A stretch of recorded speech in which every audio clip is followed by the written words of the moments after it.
Welcome to the Gangcast, aka the Games and Not Games podcast. I'm Janet Garcia, and joining me as always is Isaiah Smith. Hello. Hello.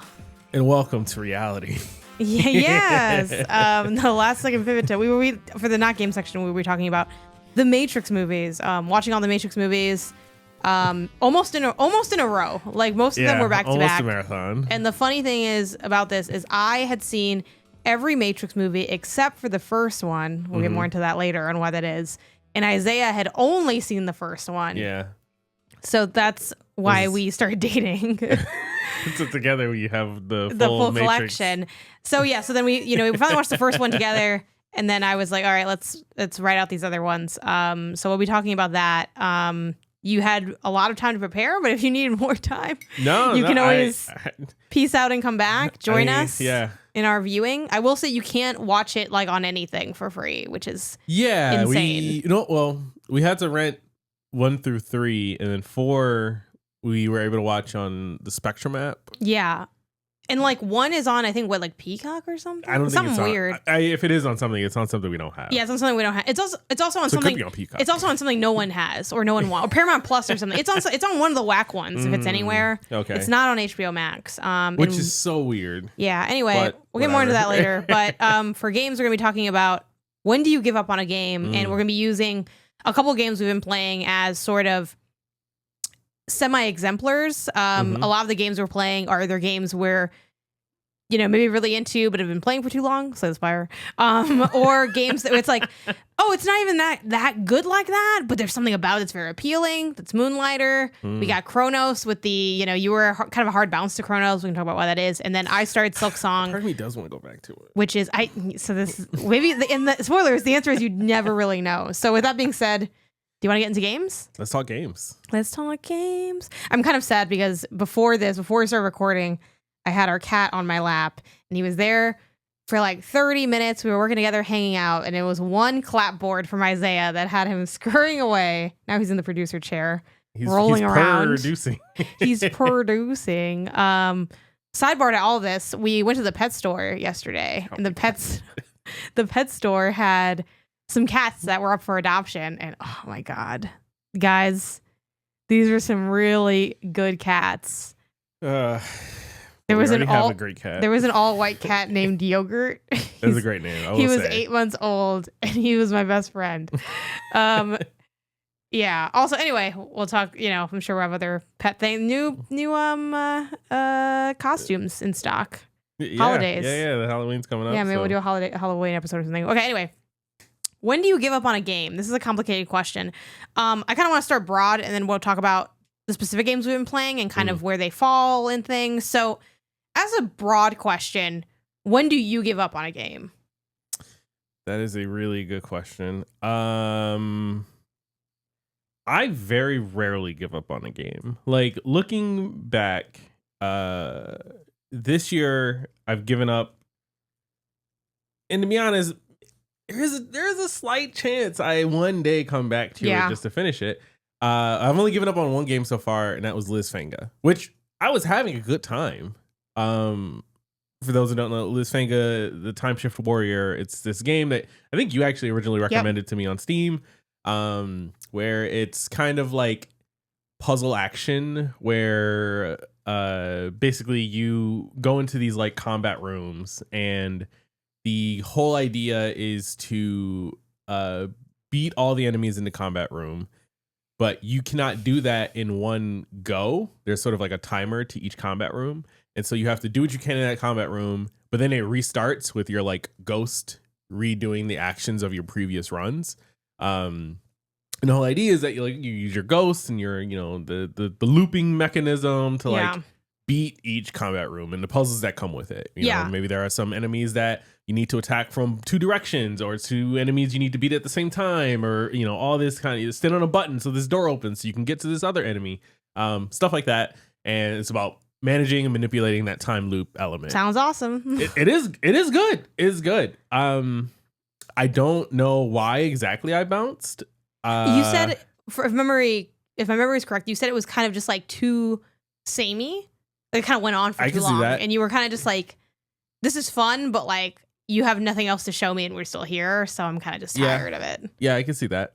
I did not beat this game. I actually only like played the preview and then never went back to it because I was lazy. Okay. Because the best way I hate abandoning games, and the best way to not abandon a game is to never really start it. And then you're like, well, who's to say I wouldn't have finished it had I started it? Yeah.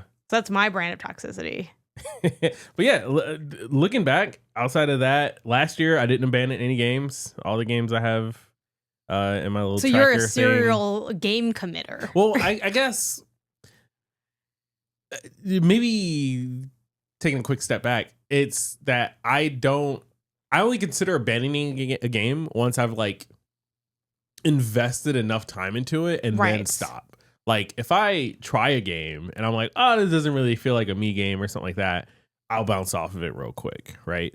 What's the timeline on that look like?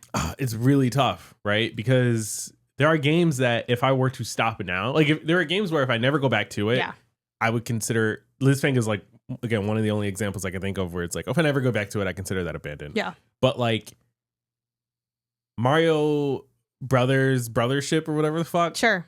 I don't know if I put enough time into that to like, it's like, I don't think I've discovered all the like even core mechanics. Like, you know what I mean? Like just like I was still kind of doing tutorials when I put that down. So I don't know if I would consider that abandoning it because I didn't really get into it. How much do you think you need to get into a game for it to be abandoned? Like to you, like your personal metric for that? I think you need to be beyond the tutorial for sure. And like into the meat of the game. And that can vary from game to game. I think you need to, and this is maybe specific to my perspective as like a content creator, where it's like I'm playing a lot of games for the first time every week. Like the amount of games I start compared to, I have to guess that I'm starting at least 3, if not more times the amount of games that you start just by way of my job. I consider a game to be like you're playing it and then you abandon it if you've played it 2 separate sittings, I think. Oh, really? I think so. Because the first sitting is you trying it. But like, so you tried it and you wanted to keep eating. So now you're eating this. But there are games versus like, let me get a bite and you're like, all right, maybe I'll order my own kind of vibe. What if it's a dense game though? What if it's like a meaty, dense game that just takes a while to like fully get like a tactics game or something like that? I don't think that matters because I think to me, the idea of you sitting down to play a game, it's like, oh, anyone can sit down and like try a game. Like, oh, we see this happen with you on like a hyper speed when you're like looking for your next game and you're like, you have your, which maybe we'll do an episode on this too, like the process of finding the next game to play, where it's like you go in your library and then you like go on PS Plus and then you look around and you think about your mood and then you end up, there are nights where I see you try maybe like 4 games in a night. Yeah. But you're only playing each of those games for literally, like, some of those games you'll play for, like, 90 seconds and be like, I'm not into it, which I think is totally valid. And also what I do to a degree. Mm-hmm. But I would not consider you having, like, abandoned those games. They're just kind of like, oh, I tried it and I wasn't into it. But if you played something like, I'm just looking at random games I have on my backlogged, Blueprints, pretty dense game. Mm-hmm. You sit down and try Blueprints and then you come back. That's you like kind of you're with the game. But now. I feel like if you did like we streamed Blueprints originally. Yeah. I feel like that one run that we did for that first stream, I feel like that's not enough to like really know if you want to like if you're into Blueprints. But there's nothing wrong with abandoning a game. It's just when do you abandon it? So I think like if you came back. I think if I stopped playing there or even if I came back again and did one more run of Blueprints in a second session and then stopped after that because I discovered like, oh, this is actually how the game is. Mm-hmm. Like, I don't think that's abandoning the game. I think that's still like, I feel like you have to know what the game is and say no to that. But if you're still learning what the game is, you're taking more of a dating perspective. Like we're not breaking up. Would you consider it a breakup if you've gone on some dates with people and then you're like with a person and then you're like, I don't want to see you anymore? I guess no, because you're not in a relationship. You're not together. So you're a game slut. That's what you're saying. No, but like, what does it take to be in a relationship with a game to you? I think I need to know. I have to have an idea of what the game is. But they say you're never done knowing somebody, right? I have to have an idea of what the game is. Like I feel like I have a solid idea of what the game is. Also, on this note, I'm like, I do need to listen to someone recommended to me, or they brought up to me Jacob Geller's most recent like video essay. That was how do you know a game? How like I forgot what it's called. How well can you know a game? Or how do you really know a game? You're never done getting to know a person or a game. But I get what you mean. Obviously, that's kind of more looking at a dense breakdown of that kind of concept, while you're talking more about, have you seen all the core mechanics? I mean, so would you, by that logic, would you say like more mechanically shallow games are instantly known? Like Mario Odyssey, if you play that for like 5 minutes, do you feel like you know that game? The game does not really change. I think like it evolves, but it's not really changing. Like you capture something and then you do stuff. It's like Mario Odyssey. I think you got to get through that first world. Or, sorry, like there's the world where you get Cappy, right? Yeah. The little haunted moon world, whatever. And then you go to the place with the waterfall and the T-Rex. If you get past the place with the waterfall and the T-Rex, that you know what the game is. Like they've given you enough mechanics. They've shown you a little bit of everything that the game has to offer. And you could be like, no, I don't like this. Yeah. Or you could be like, I'm interested. I want to keep playing. So you don't think you're abandoning a game if you don't feel like you've gotten to know the game enough to abandon it? Correct. But how do you ever know what you needed to know? Like, I feel like to know how to really answer the like how far into Odyssey, again, back to another thing we need to make, or how long to rate, how long to... Man, yeah. Which I think I think about that all the time. That should be project number 1. I don't know why we're doing anything else. It really should be.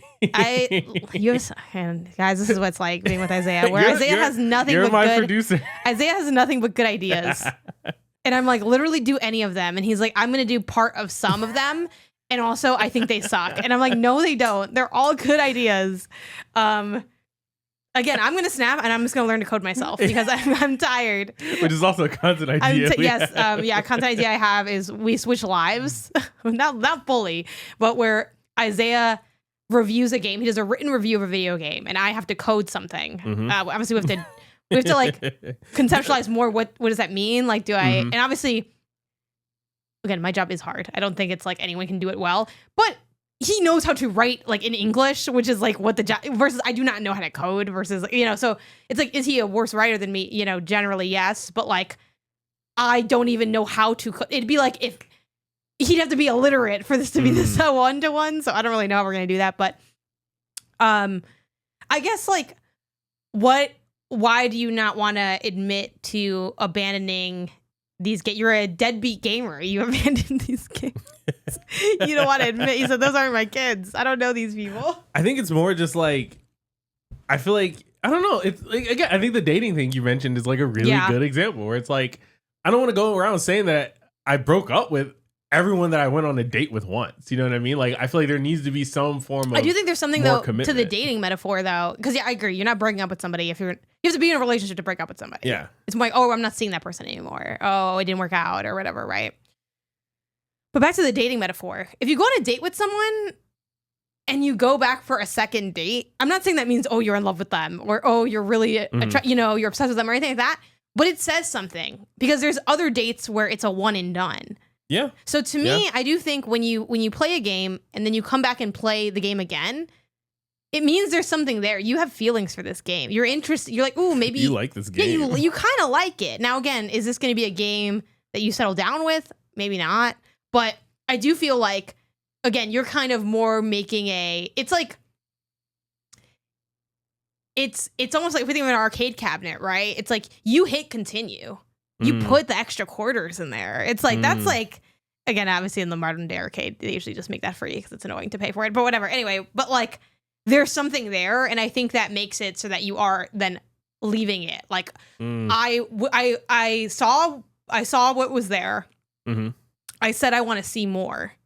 And when I saw more, I said, I'm going to get my things and leave. And I think that is abandoning the game. And that's why I think it's abandoning. Now, again, a one session can be like really long. Yeah. Also, and this other thing too, obviously it depends on like, if you only play a game for like 4 minutes and then you come back to it, I don't think all sessions are created equal. I will say it's the flaw in my like sessions view. But I think if you put one good session, whatever that might mean to you in the context of the game, and then you come back again, because there's so many games that like, I know for me where it's like, I start it and it's like, oh, do you think you're going to keep playing? And I'm like, I don't know. Like maybe I'm kind of busy right now. But like when it's a game that really has a little bit of sauce to it, usually I'm booting that thing back up, or I decide to make the time for it or whatever. And maybe that's my bias with like my lifestyle of gaming, where it is more like the idea of me playing a game again is more meaningful maybe than like you playing the game for again. Sure.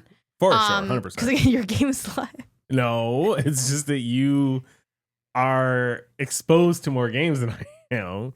So like you just playing something and bouncing off of it. More. Yeah, sure. That's what I'm we more want to call sought it. after. I'm a more eligible gamer than you, and you're just like swiping on all these games. There's actually one other game. I was looking through what games I played. There's one other game that I wouldn't say I abandoned it because I do have plans to go back to it.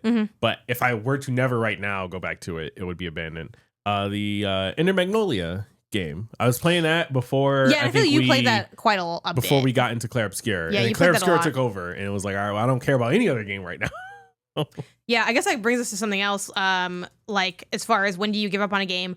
I do think I guess let's before I jump ahead to the idea of like Clair Obscur, which is like the idea of a game coming in and eclipsing your other games. Like it's like, oh, this game was so good that it didn't matter how good the other games were.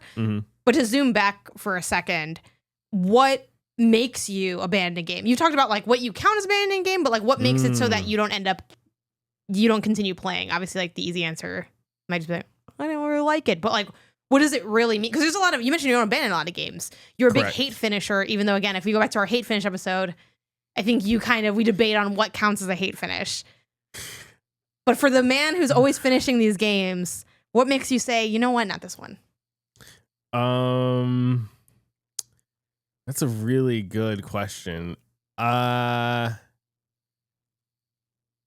think it's got to be that I lose interest in the mechanics or in the core aspects of the game, right? If it's a puzzle game, I lose interest in the puzzles. If it's a story game, which again for me is very rare, I lose interest in the story. Or like, if it's a adventure game, it's like I don't care about the adventuring anymore. Like the Assassin's Creed, the Viking one, which one was that? Valhalla. I got like 40, 50 hours in, and then I started looking it up, and I'm like, there's like 30, 40 more hours of just this. This is boring. I don't want to do this anymore. And I dropped that game. And it's just like, well, yeah, like it's if I'm playing a game and you're I don't want to say game design because that's not probably the right term I'm looking for, but like if your game cannot hold my interest for the length of the game, then why am I here if you are just giving me filler? You know what I mean? Like I don't want to play where it just feels like I'm padding something out. Like I want to be getting something from everything that I'm doing. And if I feel like I'm not, then that is cause for abandonment. Do you think all of your abandoned games fall into that category, or are there any other? And we'll get to the game takeover things. I guess that's the other one that can come into play. But other than game takeover and too boring, is there anything else where you're like, no?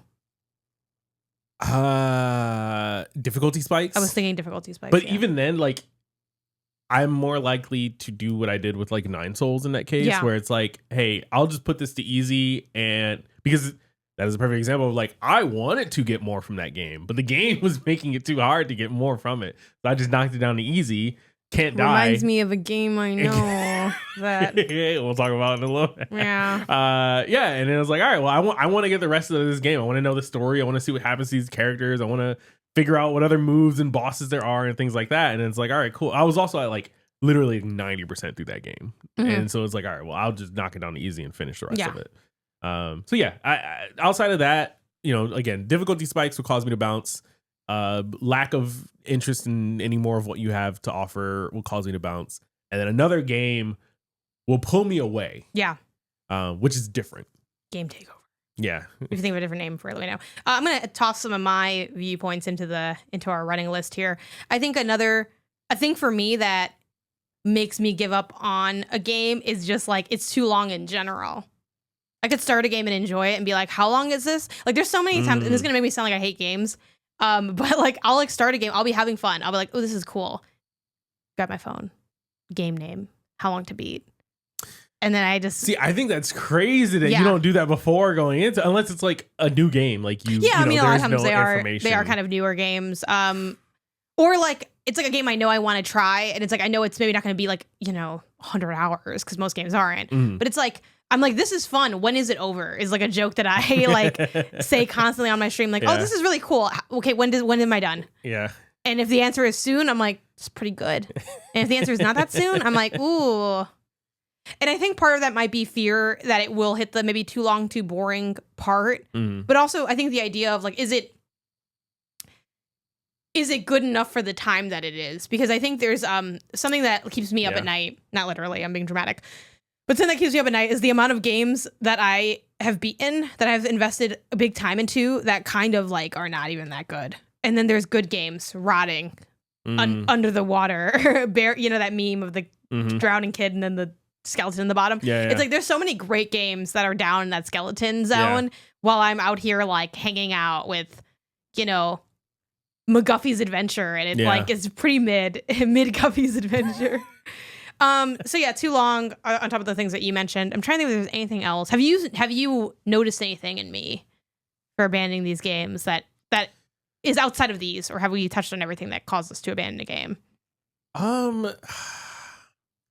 It's so weird because I feel honestly too laziness. It's like I just don't want to do it. Yeah, like I feel like you like laziness / mood. Like I just don't feel like playing it. I think in a non-toxic way. Yeah. And this is mostly just because of your job, that you will abandon games out of like time necessity. And but like it's like a breakup, but you kept all the stuff in that shoebox under your bed. You know what I mean? Where it's like you'll keep the game, you'll keep the save, you'll pretend like you're gonna come back to it, and you never do. Not never, but rare. Arco. Did you come back to that? Yeah. I thought I just had you. Maybe I did just play it. I just asked you to play there are games. I have that coming up next too. This brings me to my other question. I guess we can just jump there now. What game took you the longest to finish in terms of like, I started it. So for me, I have a lot of examples of that. And that's also what feeds into my own toxicity, because I have data to back up my delusions. So they're not really delusions, but they are like statistical anomalies. The Last of Us 1. I started that thing like really a million. Yeah, remember you don't remember I kept starting it? I had to start that game like 4 different times. Oh, and I guess I didn't realize. Yeah, so there was like the OG times before I met you that I started that game, didn't finish it. Always got to like Billstown or something, and then stopped, and then my save would get lost or something. And then remember, how could you forget the infamous Thanksgiving day that we hung out at the Airbnb with my family, and you brought like the TV over. Oh, and we decided to play Last of Us, and I noticed I didn't have my save, and I had to restart again. Another iconic one, Yoshi's Woolly World, which I played with my brother Edwin. We started that game, I don't even know when, and it took us literally maybe like 5 years to actually finish it. Another iconic long length time, Breath of the Wild. I started that game the year it came out, and I finished it the year that Tears of the Kingdom came out.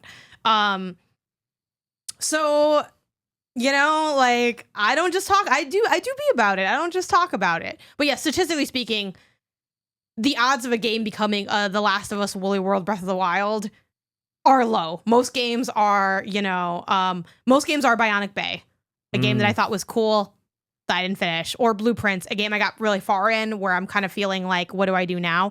I think also that brings me to another reason that I will give up on a game. Too big of a play gap. I put a lot of time into it. And that's also why I'm kind of obsessed with for my own tendencies, start a game. Let's lock in, and if we don't beat this now, it may never get beaten because it's gonna be like old and back of the fridge fucking games that are just like it's like you open up that Tupperware and it's stank. It's stank in there. Yeah, I do have the too big of a gap is honestly like one of the biggest killers. Because that's Blueprints for me. I was like, and it's a mix of too big of a gap, but the gap was caused by game takeover, which was Claire Obscure. But sometimes there's too big of a gap because the game just doesn't hold your interest. You know what I mean? And it's like, oh. Well, sometimes the gap is telling you something that you don't want to admit, Yeah. If there are other better games to spend my time with. A game that I do think I'm going to end up having, this is kind of jumping around on ideas, a big gap in where it's going to take me a long time to finish it, but I think I will finish it, is Cato, Buttered Cat. Oh, yeah. I love that game. It's awesome. But that game is great because it's level based. You really, and the mechanics don't really build that crazily. It doesn't seem. I feel like it's a really easy game to keep. Another game that I really want to finish that I started the year it came out, Patrick's Parabox. Yeah, I mean, I don't know if I consider. I mean, I guess I would have to consider that abandonment because I didn't beat it. Well, I'm in a similar boat. You kind of have to admit, like, there are games where I'm like, I don't think I'm finishing this, but like Patrick's Parabox, I could see myself finishing for sure, especially because I have that goal of eventually doing that big stream where I'm doing all these these games and seeing how many games I can beat. But let me try to think of a game that I feel like I abandoned. I that have I'm not a lot of back to. puzzle games where Avowed, I'm not coming back to. That's like in the gutter. Oh, sure. Sure. Which also forgot to add the most obvious one. Game isn't good to me. Yeah. Yeah, I thought Avowed was not like Avowed. Actually, just a kind of a quick interjection. I'm really proud of myself for what I did with Avowed because I don't normally have the will to do that for a number of reasons. One, stubbornness. Two, my job. You know what? For all my peers that are listening that I work with, I love y'all. You know, I rock with y'all. It's been a pleasure and an honor. Some of y'all are kind of full of shit when you say you don't have to beat a game to like whatever. Come end of the year, suddenly everyone checking those credit rolls. Okay, don't tell me like. And I think it's valid, honestly, because I don't think you need to beat a game to like be able to commentate on it, critique it. You are missing components of the game that are like core, you know. And people can hold over, ooh, actually, when you left, it got so fun. And you just don't know that it got fun. So part of me wants to finish Avowed because I knew that, you know, there were people at, I'll just say it, people at MinMax that like that game. I'm like, it'd be good to finish it so I could have a more thorough opinion on it. But I'm like, you know what? I think I've seen what I need to see. I've put a lot of time into it. I think I was like if there's like 3 acts, I don't remember. I was on like act 2. Like I was really far into the game. And I'm like, I could just make myself finish it and get the clout of I beat this game. I beat this big RPG of the Obsidian, whatever. But I'm like, you know what? I'm going to be better than I normally am. And I'm just gonna walk away. I'm not going to finish this for the clout. And also come to find out, look at the calendar and stuff. Is anyone going to be talking about at the end of the year like that? Like, let's be so fucking for real. Like, you know what I mean? So that's anyway. So I'm proud I was able to walk away because normally I just toxically hold on because I spent so many hours in that game. I had to have put at least like 20 plus hours. But you were gonna kind of comment on some of your games that might be abandoned or might be I'm gonna get back to this one kind of thing. I realize there's another category of abandonment of logistical scheduling. Okay. The biggest culprit of that is Baldur's Gate 3 for us. Yeah. You know, but is that abandoning a game or is that just taking a long time to beat it? I guess that's the age-old question, you know? I think we're going to beat that game. I just think it's going to take a long time. Maybe that's what we should do on our non-honeymoon. Just play Baldur's Gate 3. Fuck yeah. Hell yeah. I am down to do that. Nothing brings a couple together. What would be lit to do that? It's more expensive. It's more expensive. But if we could get like a nice hotel and just bring the PS5, bring some order some food. Hey, you let me know when you're ready. There's so many things I want to do. Well, what I've learned is we need to spend more time together. I think, but like more breaks in our schedule to like do these things we want to do together. Like I want to play Baldur's Gate 3. I want to either finish Gloomhaven, or I think what may be more healthy for us is to run Gloomhaven. Now we're just scheduling our lives in the middle of the show, but to run Gloomhaven maybe on like a season kind of idea. Like we get through X amount of acts or something and then like put the game away for a little bit. Cause like, I think my problem with us in Gloomhaven is I think we're pretending to be playing it and we do play it sometimes, but I think almost like the Mr. Fudgies thing from Arnold, where it's like, but Gerald, 6 diet Mr. Fudgies is the same as 3 regular Mr. Fudgies. Maybe we should have just spent like, hey, this month we're hitting Gloomhaven hard. You know, we're going through these acts for these 2 months or something. Then we're putting it away, and we can just like play whatever other board game we want. And then on, making it up, November, we're back at Gloomhaven again. You know, like instead of just pretending like, no, I'm still eating it. Gloomhaven is cold as fuck under that table. But yeah, logistical scheduling is definitely. No, that's fair. I guess here's a question, because I'm not going to count Baldur's Gate 3 because I do think we will continue to play that even though it's rotting in hell. Are there games that we didn't finish? I think Fogs is kind of one of those games. And then when we went to go pick it up again, I was like, you're right, Isaiah, this game isn't that good. But if we had just kept playing it, I don't think I would have like clocked that it wasn't that good. I would have just, because I was having fun with Fogs because the dogs were long. Yeah. Fog is a dog that's really long. Also known as a long dog. That's the song we would sing. We played Fogs together. Yeah. But yeah, logistical scheduling. Yeah. I mean, so I think we can definitely find time. We have to find time to fix that. I think that's a fixable thing. Yeah. And it does not fall into abandonment. But it does also, like, this is another topic we should do for not games. How do you schedule your life where you don't feel like you're just living on a calendar? Yeah. Because I think that's what stops us from doing more. Like, we have time, right? Like, but it's like, well, between like the Galaxy games and like our, sometimes we take like classes, and then like sometimes people are like come out for this event. It's like, when do we have time to rot? But then I guess the question is, are we really enjoying our rot time? I think we want rot time to be there. I enjoy my time. But sometimes you don't. Because yesterday you were rotting and you were like, it didn't feel good. No, but then we threw something on being productive, and it was like, well, this doesn't feel better. No, but it was more useful. Anyway, yeah. Do you have any other things to add to the pile of our when do you go on a game list? What about, how do you categorize abandoning? Words are hard today. How do you categorize abandoning like forever games? Like, or the yearly games? You know what I mean? Like, when was the last time you played FIFA?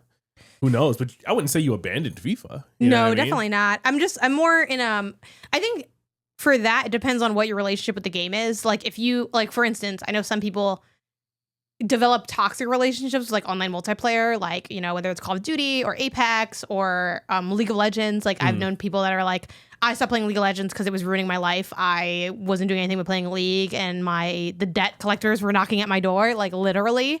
So I think there are people that like abandon those games because they're like, actually, this game is not benefiting my life. Which I guess like game relationship becomes toxic. I don't know if there's a shorter way to say that besides, because toxicity is too vague. But I think that's kind of like one category. And then the other one I would call like more of a like hiatus ? Like, I would say like, even with something like Fortnite, I wouldn't say I abandoned Fortnite. I mean, if someone said you abandoned Fortnite, I wouldn't be like, no, I didn't. But I'd be like, yeah, I don't really play anymore. But I'm still like, I'm like, oh, they dropped those gorilla skins. Maybe I should come back in, get a little, give Epic my money, which they definitely need, and because they're not massively rich. And it's like, oh yeah, I'd like to get back to that. I've even thought about doing we mentioned maybe on the show that for our birthdays, we kind of started this tradition during COVID. We kind of like are the king of the day, and we can make everyone do whatever we want. I think I'm gonna make us run trios on Fortnite for my birthday for a little bit, because I like Fortnite. I just don't feel like putting in the time to like jump on with my friends and like play. Like, I just, again, back to the schedule thing, I kind of hate schedule. Like, I schedule so many things that I like start to like, so now it's another thing to do. Like, I don't know, kind of like whatever. So yeah, for FIFA, I would say I'm more in a hiatus. Mostly just because, I mean, if I lived with Edwin still, I think I'd be playing like a bunch. I think it's just like he doesn't have the game. I don't feel like buying him the game. Like, and then, you and I cannot play against each other because it's too toxic. Which I understand, because there's it hits different. That game is so like, it feels like watching the game. Like, if you have felt the pain of watching like your team lose, what if it was because of you? Yeah. What if you personally fucked up and someone's digging on your grave next to you? That is what FIFA is like. Digging on the grave is crazy. So I can understand. Like, I would love for you to like emotionally get to a space where you could play against me, because it is exciting and competitive and fun. But if the options are we play FIFA together, but we hate each other, versus we don't and we have a good dynamic, I will take our good dynamic. But yes, I do think it's fun. And again, we can still run like, duos on there. You can play together. But it's not I don't think it's as fun as playing against each other, if I'm being honest. Anyway, so that's what I would categorize that as. But any other things we want to add to the list before we start? Maybe like we can kind of move the games we're playing into like these categories, or say that they're at risk for these categories. It's kind of what we can do next. But are there any other things we want to add to? We can also add if we think of it later. I don't think so. I think that's a pretty good.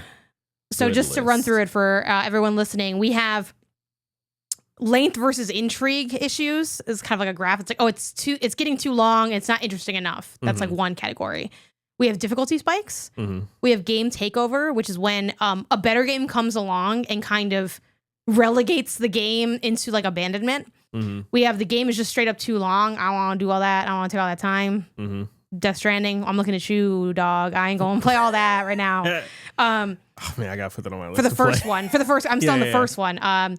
Laziness / mood. It's like I just keep not being in the mood for it, or it's like I don't really want to do it, and then too big of a play gap. Oh yeah, I remember I was liking that. Oh okay, well it's been like 8 months. Which, by the way, when that happens, when you take a big break from a game, are you team pick up where you left off and just struggle through getting back that muscle memory, or are you team start from the beginning again? I'm mostly team pick up where you left off, but I think if the game, you will know if you need to start from the beginning. That's why I'm team pick up where you left off. Give it a go. And like, for instance, actually a game that is also in a big like start to when I finish it, Solar Ash. Really like that game. I like skating around. I put on my own music. No shade to the composer, but I put on my own music and I just skate around. And it's honestly like a 7 out of 10 of a game, maybe even a 6 out of 10. Like it's a kind of unremarkable game, if I'm being honest, but I really enjoy it. I like it. I have a lot of fun with it. When I went to go back to that game is short too. It's embarrassing that I haven't finished it. It's only like a couple hours, but I just I don't know. But also like, I'm enjoying having that relationship with the game where it's like, I'm not going to force it. I'm just doing what I want to do, But when I picked up that game recently after like not playing it for like half a year or something, didn't know what was going on. Had to restart. So now I've restarted it. When's the last time I played it when I restarted it? Ooh, it's getting spicy again. So I don't know what's going to happen. But also I'm having fun with it. So it's like, I'm kind of in a weird, like, I don't need to be with the game like that. Like, I'm just kind of like, the game's there for me and I don't really care.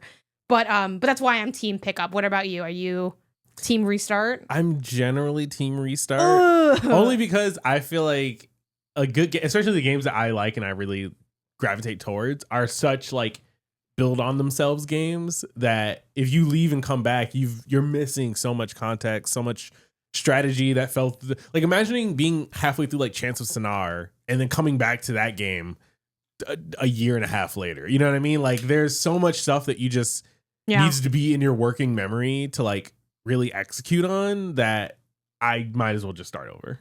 Yeah. Makes sense. We got I think the play gap is what I just talked about. We got the game isn't good. It's like, you know what? Actually, this game's ass. Logistical scheduling. This is more of a case for multiplayer, but can also, be a problem in your life in general. Game relationship becomes toxic, where it's like, you know what? I think the game's making me hate myself, or it's ruining my life. I need to be pulled away from this game. Yes. Yes. And sometimes I fight through that toxicity. Yeah. Rebirth. We were right there together. Hated that game. We're there again. What did we get out of it? Nothing. But I'm glad that we finished it. So, and then like hiatus, where it's like maybe it's not really abandoned, but it's kind of like in a flow state that this is more of like an ongoing game. But it's a debatable hiatus because it's only a hiatus if you come back, and it's like, when do you determine that? It's like, I don't know. Whatever. Okay. So now for also, I forget, did you give an answer for like the game that took you the longest to finish? Do you have a game like that? Or are you kind of like, I'm either finishing them or I'm not? Like, do you have a Solar Ash or a Woolly World or a Breath of the Wild? Man. I think the closest to that would be a game that like I originally tried maybe around like launch, and this is like, again, a legit try. Like, oh, like I'm curious if I would like this or blah blah blah. Maybe I didn't like it then, but then later on in life, I tried it again, and I was like, did you beat Shadow of the Colossus, by the way? Yeah. Did you like it? Oh, no, it's fine. Yeah. It's a 3- on the Isaiah scale. Okay. Not as good as people hype it.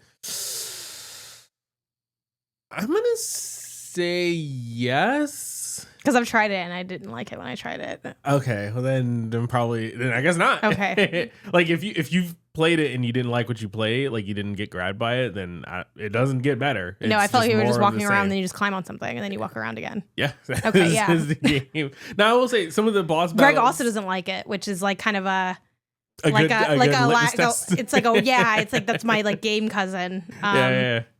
I don't know, but definitely a classic. So I might be toxic and still try it at some point, but like, it's just, I just don't think I'm going to like it. But yeah, I think like something like Fez would probably be, if yeah, because you beat that, right? I beat it. Yeah. And I originally played it like, around when the game came out and everything.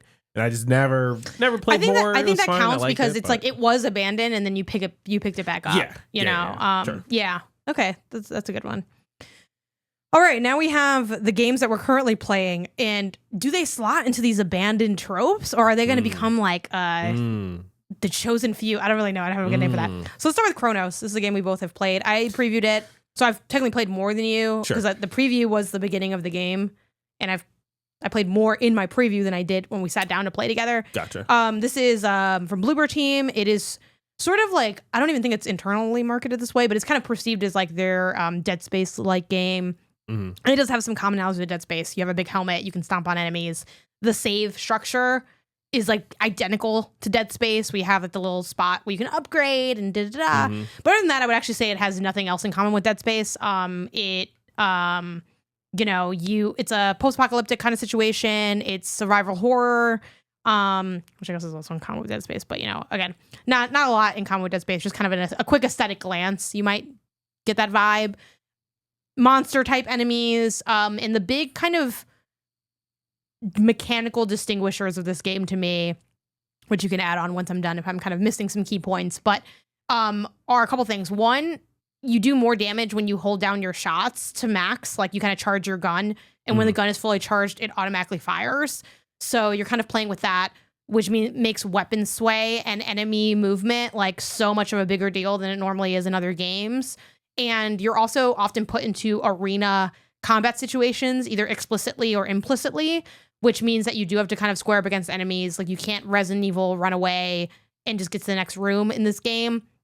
And then the third mechanical differentiator would be the merging of enemies. So like the tagline of this game is don't let them merge. And if you kill an enemy and you don't burn the body, which like you don't have a lot of resources to be burning bodies to begin with, but if you don't burn the body, another enemy can walk up and like suck up that dead enemy and then become stronger. So when you're in combat, you're kind of playing with these ideas of like, you're looping around, trying to keep enemies away from each other, seeing if you can like get a resource to burn the bodies and, doing all these things. Is there anything else that you'd want to add to like what Chronos is? There's some timey-wimey stuff with the you have like an ability to like interact with nodes that like change the environment slightly. It's like to me it feels like if Dead Space and Alan Wake 2 had a baby, you kind of get this in my head, which is not bad because I really love Dead Space and I like fine Alan Wake. Really? You'll argue against that. You would give that, so it's a 3 on the Isaiah scale. You like that game? Oh, what did I give it? Oh, no, I reviewed it. That was this year. No, it was a 1+. That's so I guess what I guess I did dislike. Isaiah hated them, which also the combat in that game is not very good. No, which is why I'm like, honest. if you pair that with the combat of Dead Space, but it's not fully the combat of Dead Space. It's like a dragged down version of the combat of Dead Space. The only thing it relates to I mean, you're the Dead Space expert, but I would say like just kind of the fact that it's a little bit slow, but you're not like cutting off limbs. You're not like, I don't know. The enemies aren't as varied in type either. You're not doing like, at least early in the game, like telekinesis and things like that. Like you don't have powers in the same way. Maybe you get them later. I don't know. I can see them giving you like a gun or something that like can do the telekinesis shooting. Yeah, it's not funny the way Dead Space is. Dead Space is really scary, but it's also really funny.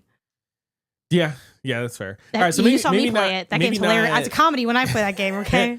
So maybe not Alan Wake 2 specifically, but just like Remedy. Like, what if Remedy I think it is, and the Dead Space team? I think it is kind of together? Like a Alan Wake 2, but like negative, because I think it's in like the lack of like Alan Wake 2 gets really hard, but I don't feel like it's hard because the game is hard. I feel like it's hard because the mechanics are kind of limited, and I can feel that in Chronos a little bit. And then the thing you do with the nodes reminds me a lot of when you're in the hotel in Alan Wake 2 and you're like lining up the like circles. But that being said, you were looking forward to this game. I had reported back to you and everybody else from my preview time that like, you know what? I thought it was pretty solid. I feel like I left wanting to play more of it. It kind of seems like a cool little like survival horror moment, and it's like leagues above the medium, which kind of sucked. Had really good ideas, but was not a good game. And I never thought this was going to be like a banger, but I'm like, I think it'll be like good. Like this is going to be like a good video game that if they do the right things could become great. which I still agree with that, having played a little bit of the full builds, but you had kind of maybe a different feeling walking away from your preview. I guess you haven't abandoned it yet by either of our categorizations. I don't know that I like it. I don't think I do. No, let me rephrase you didn't that. sound like you did. I think I don't like it, but I don't know that I don't like it. So really? I am willing to try a little bit more. Again, I'm still in that discovery phase, right? Like I could abandon it now and it's totally fine. I also can do another second play session, like you mentioned. I think I could still abandon it after that, and it would be a lot of people go on second dates they don't need to. I'm like, you don't like that man, but you don't know. They're like, oh, he seems nice. He's boring. He's boring. And I also liked what they did with Silent Hill. Like obviously we only did like a little bit of that, but I really enjoyed the little time we spent, like the stream we did with Silent Hill. And I'm like, okay, well, hey, if they can bring some of that one, I would restart, because we're also for the restart thing. If you're early enough in the game, I think just restart it. Like we only played like an hour or two in that game. We don't need to pick up where we left off. So yeah, I'm interested in trying more of Chronos, hoping that, because like you said, I think there's a lot of mechanics. There's a lot of interesting mechanics in the game. Yeah. I don't know that they pull it off, and I'm hopeful that they pull it off, and that will be just a fun time to play. But if they don't, then it's just like, all right, well, then we fall into one of those other 10 categories of like. What do you think it's at risk for when you look at these? The being 10 boring. Okay, so the length versus boringness or whatever, kind of. Yeah, but it also doesn't need to be a long game. Sometimes a game reveals it's boring. It's kind of like a graph, right? Like you can be so boring, but then the time kind of gets it. But maybe if it starts off like really boring, the time doesn't matter. You know what I mean? Yeah. Like so. Yeah, it's a graph, not like a ratio or whatever. I'm probably not using these terms right. I took one stats class and I didn't do well in it in college. Okay, for me, Chronos has the risk of, because I'm liking it more than you, but it has the risk of being caught up in game takeover. There's other games that are more interesting out right now. And I would say I would add to like the one point I wrote was game isn't good. I'll add like in parentheses that it's not, for me, it's not that this game is bad. It's just that it's not that good. It's not like it's like, this is a game where this is a kind of a damning take that I ascribe to a lot of games. If I never played this game again, my life would be the same. And that's kind of true. A lot of games, I know not every game is life changing, but it kind of feels like there are so many good games where it's like, oh, like I gain this new perspective, or I like, learn more about this genre. Like there are so many games that, again, I would not necessarily call them life-changing games, but they're games that have like a longer standing impact. I'm still talking about A Short Hike. I'm still talking about like, there are like games Chicory and like, just like, it's like, oh man, this really like, I'm glad I played this. This was cool. And it's like, I feel like if I didn't play more Chronos, it wouldn't matter. And that kind of makes it puts it in like a risky spot for me, because it's like, well, especially as someone that does this for work, it's like, what am I gaining besides losing some hours that I could give to a game that's going to give me more? So that's really its risk. Combo of probably just the game not being that good, and the takeover are the risks for me. And for you, you're just worried that's boring, which I think is valid. Yeah. Yeah. Like so far in what we played, there were a couple like kind of fight scenes, and it's like, well, each one felt not too drastically different. No. And I'm worried that that's just going to continue to be the case without me getting anything new or the enemies becoming something new. Then... See, the thing I like about Chronos so far is that like, it's true that it's not very ambitious in like its design, but there's something kind of cozy about that to me, of like, oh yeah, it's just like a chill little survival horror game. It's like fighting monsters. I'm going around. Yeah, it's like I'm going around. I'm opening drawers. I'm combining things. Like, ooh, and when I put a key in, they like zoom in like Resident Evil. It's like, ooh, like that's kind of, so I'm liking it for that. But it is kind of basic, but like sometimes basic is kind of comforting. It's like there's comfort in the familiar. And I think that's what Chronos kind of has going for it. But and now for the biggie. The game Eclipser, but also could it die by other means? We got Hollow Knight Silksong. Yeah. I've been playing it. You've been avoiding it. Let's talk about it. Avoiding strong, but fair. Can you tell me what's up with you and Hollow Knight? Yeah. So I played Hollow Knight 1, would have been earlier this year, back in January. Beat it. What did it get on the Isaiah scale? A 3 minus. Okay. So same as Nine Souls last year. Kind of at the end of last year, I did these 2 big, similar kind of games back to back, or more or less. I thought Hollow Knight was fine. It's a good game. It's not this crazy mind-blowing masterpiece that I think a lot of people think it is. Yeah. And having beaten Hollow Knight, I did not feel a desire to rush out and play Silksong as soon as it dropped, whenever that was going to be. Turns out it was actually this year. So I'm not avoiding Silksong as much as I am not rushing to play Silksong. Like, I think it's going to be more Hollow Knight, and that is just fine. Yeah. For me. My Hollow Knight history is very sparse. I played what I feel like was maybe less than 10 minutes of Hollow Knight before I said, I don't need to play more of this. I was not interested in it. Yeah. I felt like I was immediately directionally lost. I hit a boss almost immediately that I thought was too hard. Yeah. So I said, all right, I'm going to go somewhere else. And I never came back. So it came out. You abandoned Hollow Knight. Yeah, I definitely abandoned. And that's a rare thing because it's like, how can you abandon it if you... Well, I guess I probably would maybe still... I would accept the abandonment label, but I would say I never really tried it because, again, I only had that one session. So it doesn't fit I would argue you did find out what Hollow Knight is about. But I that's why I probably wouldn't label it as like abandoned. Like, I barely started it. Like, I have very little to say on it. And yet I know I didn't want to play more of it. So I was like, okay, cool. Silksong, I'm like, I'm going to try this for the content, for the knowledge, but don't have high hopes. Played... I don't know how many hours I played that first day, but I played for a while. You saw me kind of playing in the living room. And it was going cool. I think it starts way better than Hollow Knight does. I think Hollow Knight starts really, what's the word? Not isolating. What's the word? It's like the word where it like turns people off to it. There's a word for that. I can't think of it now for some reason. Not divisive, like, and not repulsive sounds really negative, but it starts very like, oh, I just don't remember what the word for that is. It's like antagonistic kind of is what I'm getting at. It's like immediately just like, fuck you, get the fuck out if you can't do it. And that's that's the game you want to make. Okay, more power to you, but I'm not going to hang out for that. Like, I don't want to be around for that. Silksong starts out way better than that. It honestly, like, for the first couple hours, it feels like a normal video game. Like, if I was previewing Silksong and I had no knowledge of anything, this was a white label game, I would say this is a Metroidvania that seems like it has some challenge to it, but it's not wildly hard. That is what I would say after a few hours with Silksong. Now, obviously, knowing what Silksong is, I know it's going to get harder, which brings me to my second session. Second session, definitely a lot harder.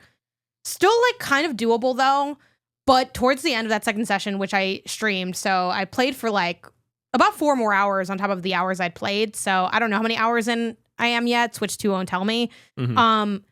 But now we're starting to get to some points where it's like, look, I don't know about all this. The things that are happening for me in Silksong are a couple things. One, and a lot of this is like my design preferences. I hesitate to say this means the game is like bad or worse for it, because I do get like the Soulsy thing is a whole different design philosophy that I genuinely don't understand like what people's enjoyment is out of it. I understand the idea of like, you did a hard thing and that's satisfying, but I feel like it is such like a masochistic, it's like a masochistic genre to the point of, I think, having like intentionally bad design. And I don't know why that bad design is good, because we decided that we want to be masochists. That's the thing I can't wrap my head around as a critic, but like, I acknowledge that like, I just don't understand it.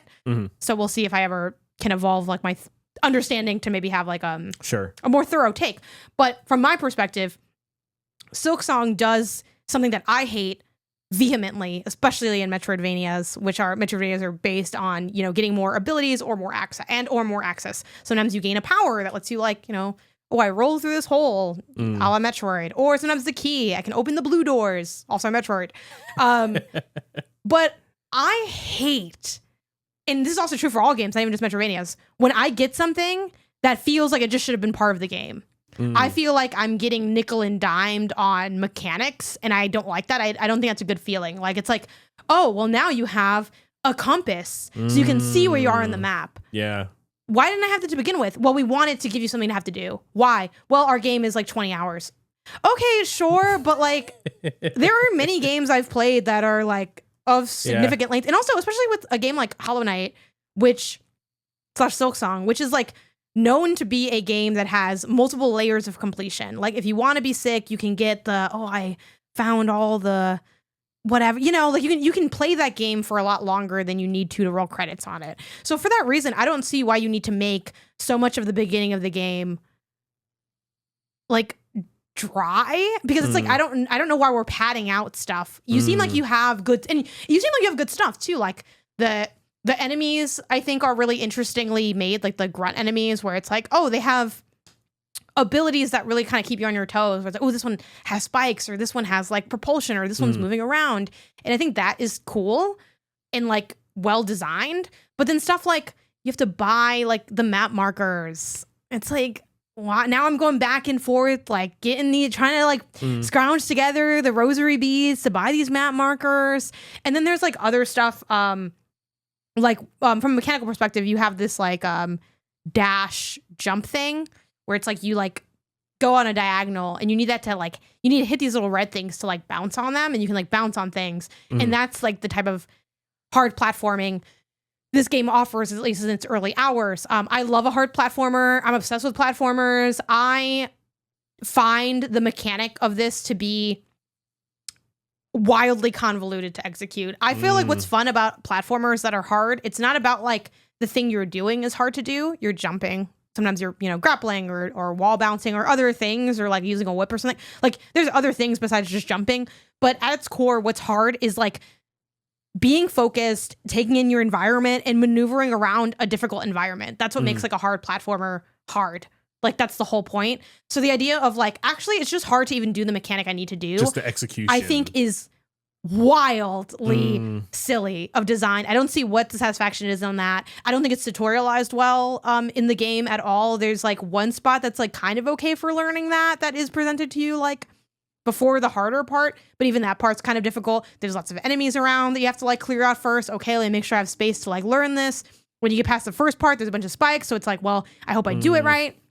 The input for this move is down, either on the joystick or on the D-pad. I hit down to move diagonal. Why? And then it's like, well, then you also have to hit a little bit to the right if you're going to go. So it's like, if you want to go, you have to hit diagonal at first and then you go right. But also if you're close enough to it, you don't really have to like think as much about the diagonal move because you're basically staying on top of it. But also if you're not totally on top of it, you're kind of next to it. So then you don't hit it. Like it is just like really, really tough to execute on it all. And I feel like that's the challenge that I'm presented with right now. Like the actual environment is not wildly challenging, which thank God, because the thing is already hard.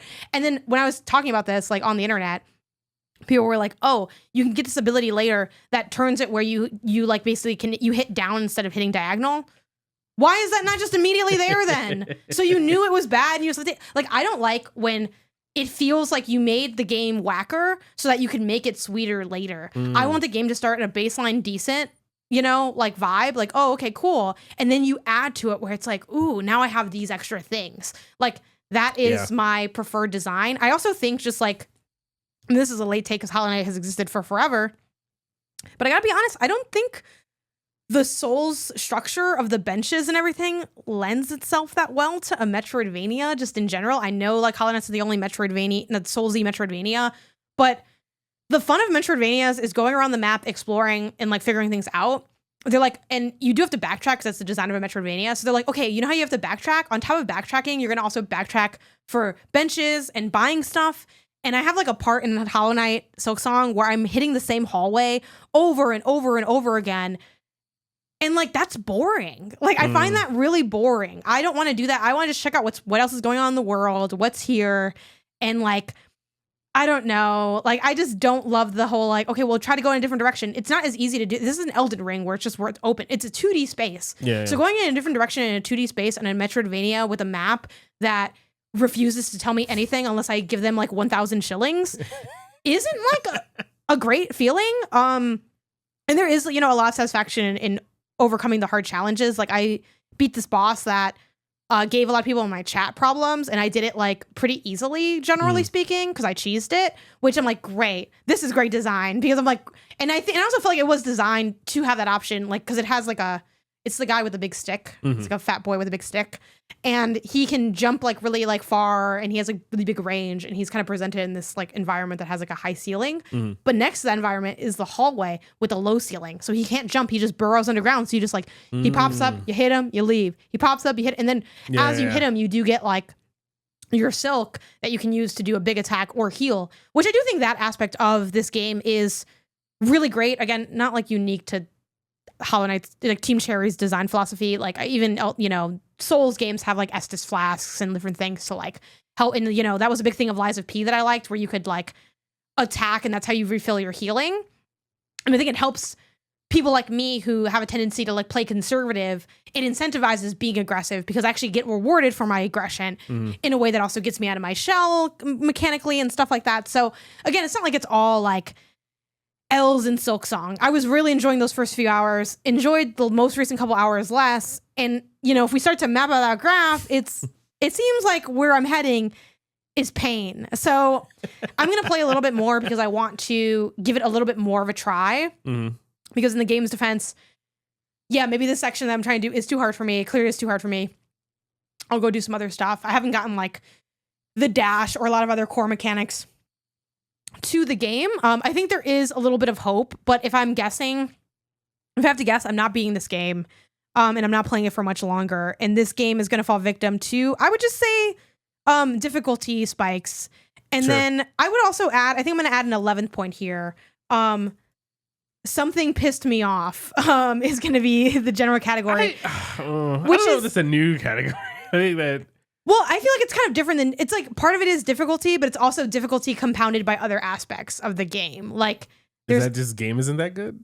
No, because I don't even think it's like the game isn't that good. It's just like, I don't want to do that. Like, I get that people like, oh no, like they get off on that shit. I don't understand, y'all. I don't. And I try really hard. And I'm going to spend the next like chunk of my career really trying to figure out more about what makes you guys tick, because I don't understand what is up. What is up? I don't know. I'll put this as a subcategory to the difficulty thing, because it's kind of like, I think things that piss you off can create like their own. It's like, is it difficult? It feels like it's a mix between that and just game isn't that good. Like there's something about you just don't like, and it just came out. I know, but like disliking something's different than it like not being that good. But like I get what you. Sure. Yeah. I mean, hey, it can't. Just I guess maybe it's just like who cares? We could put as many. Maybe it's just like not enjoying it, because sometimes I will say I'm not enjoying this moment in Silksong in an antagonistic way. Like I'm annoyed, I'm pissy about it a little bit. But there's also some games where it's just like, you know what? Like I just like, it's not really, I'm not having a bad time, but I'm not like in love with it kind of thing.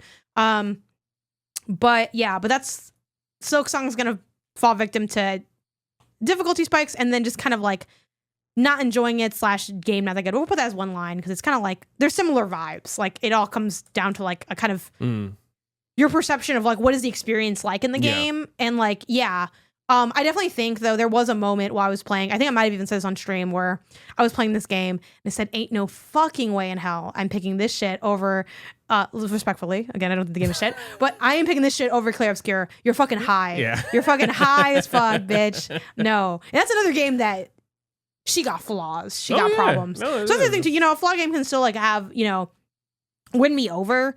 And again, the idea of Silksong kind of removing some of like the things I don't like about it as it goes is good. I feel like we should move that part up earlier, but okay, it's kind of the anime problem. Why don't you just start good? Why don't we just start where it's good?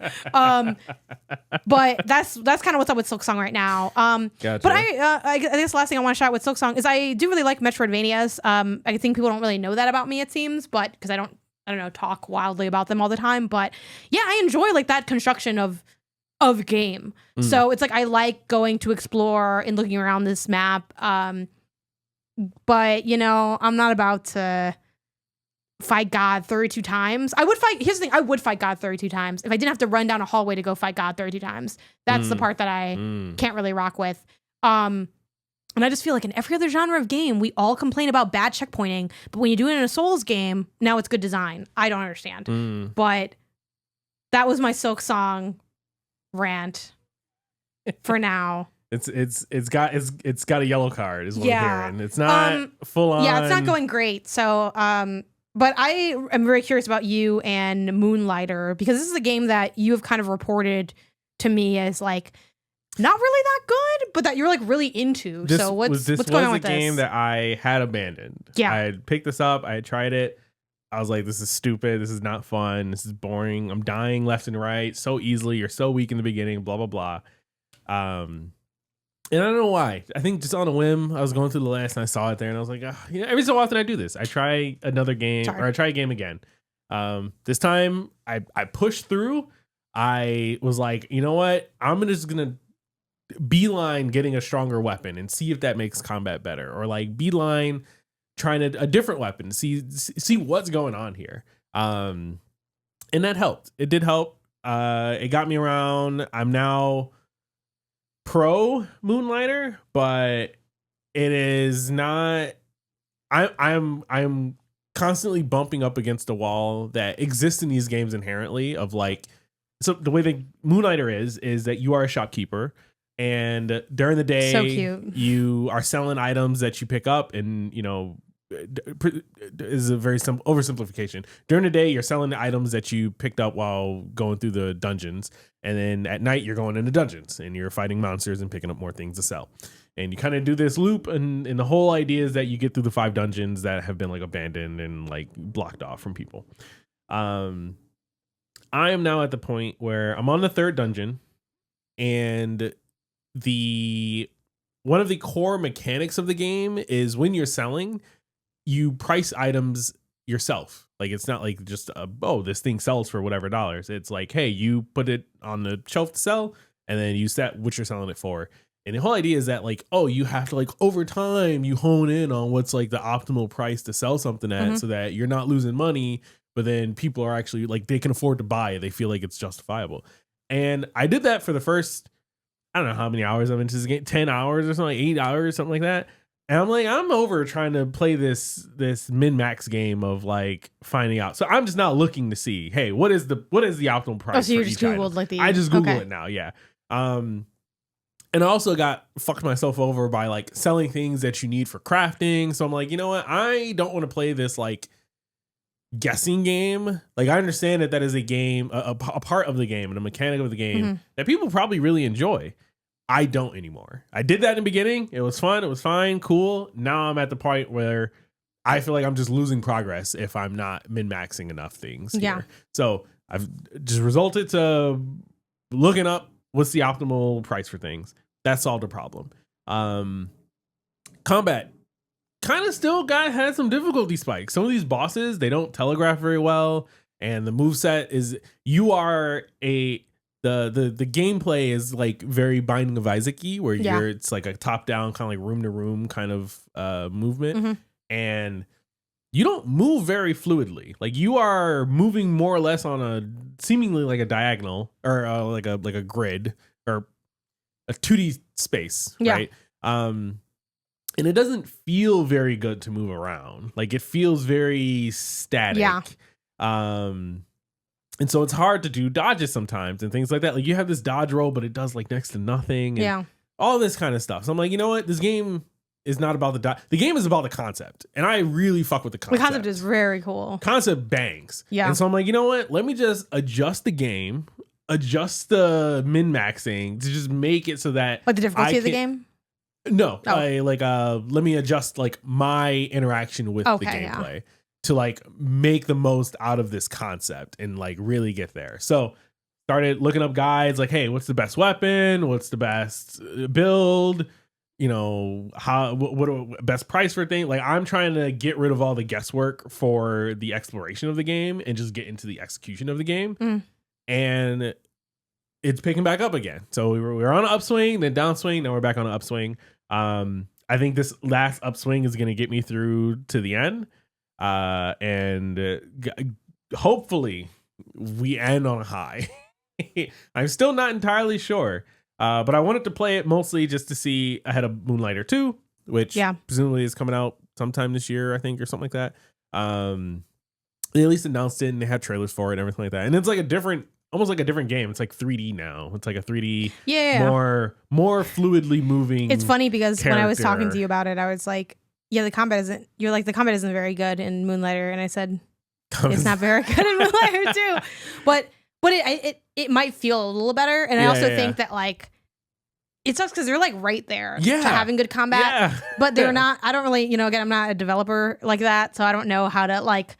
If the Cult of the Lamb team could just make the combat, it would be like the greatest game ever. The greatest game would go triple platinum. What are you talking about? But like, it's just kind of like, like your little like mop thing or whatever. But anyway, so the concept rips. Though. I loved it. So if I do bounce off this game, if I were to abandon it, I think it would be honestly just like the something pissed me off. Maybe that is like a really good subset of difficulty spikes where it's like. So like Slasher's not enjoying it. Like there could be things in this game where it's like, I want to see other parts of this game, but this core blocking part that you have in front of me is just not enjoyable to interact with. And so I'm not going to interact anymore. Yeah. But I don't think that'll happen. I think I found enough ways around those issues. Nice. The very last thing I want to mention, and we're starting to run long on the games topic, is I need to ask you something.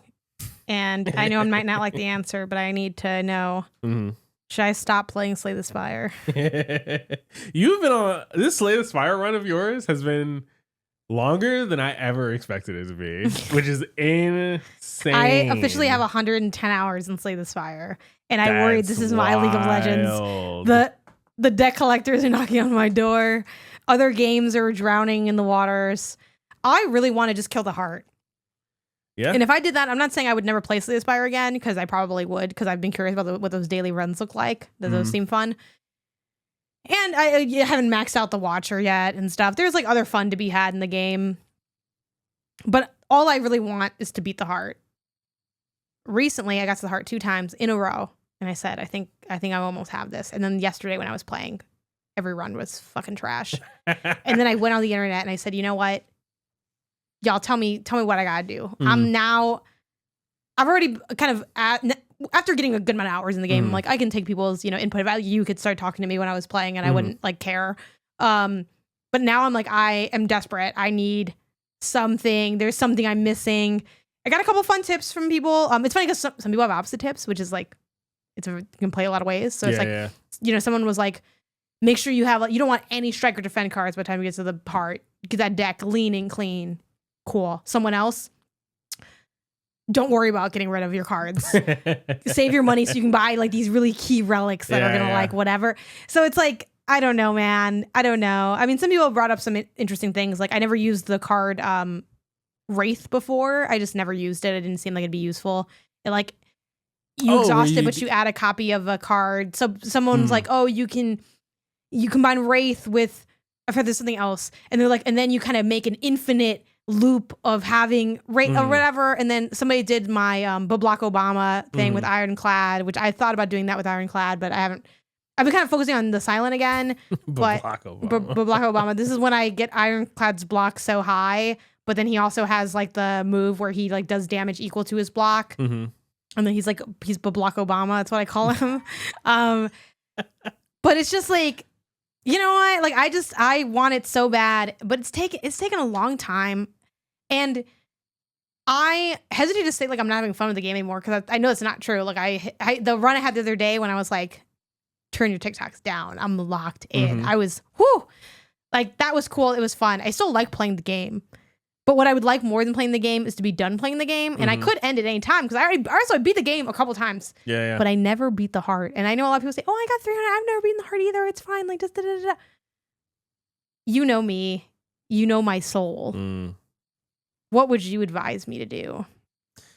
I think you need to consider and accept that you have beat it.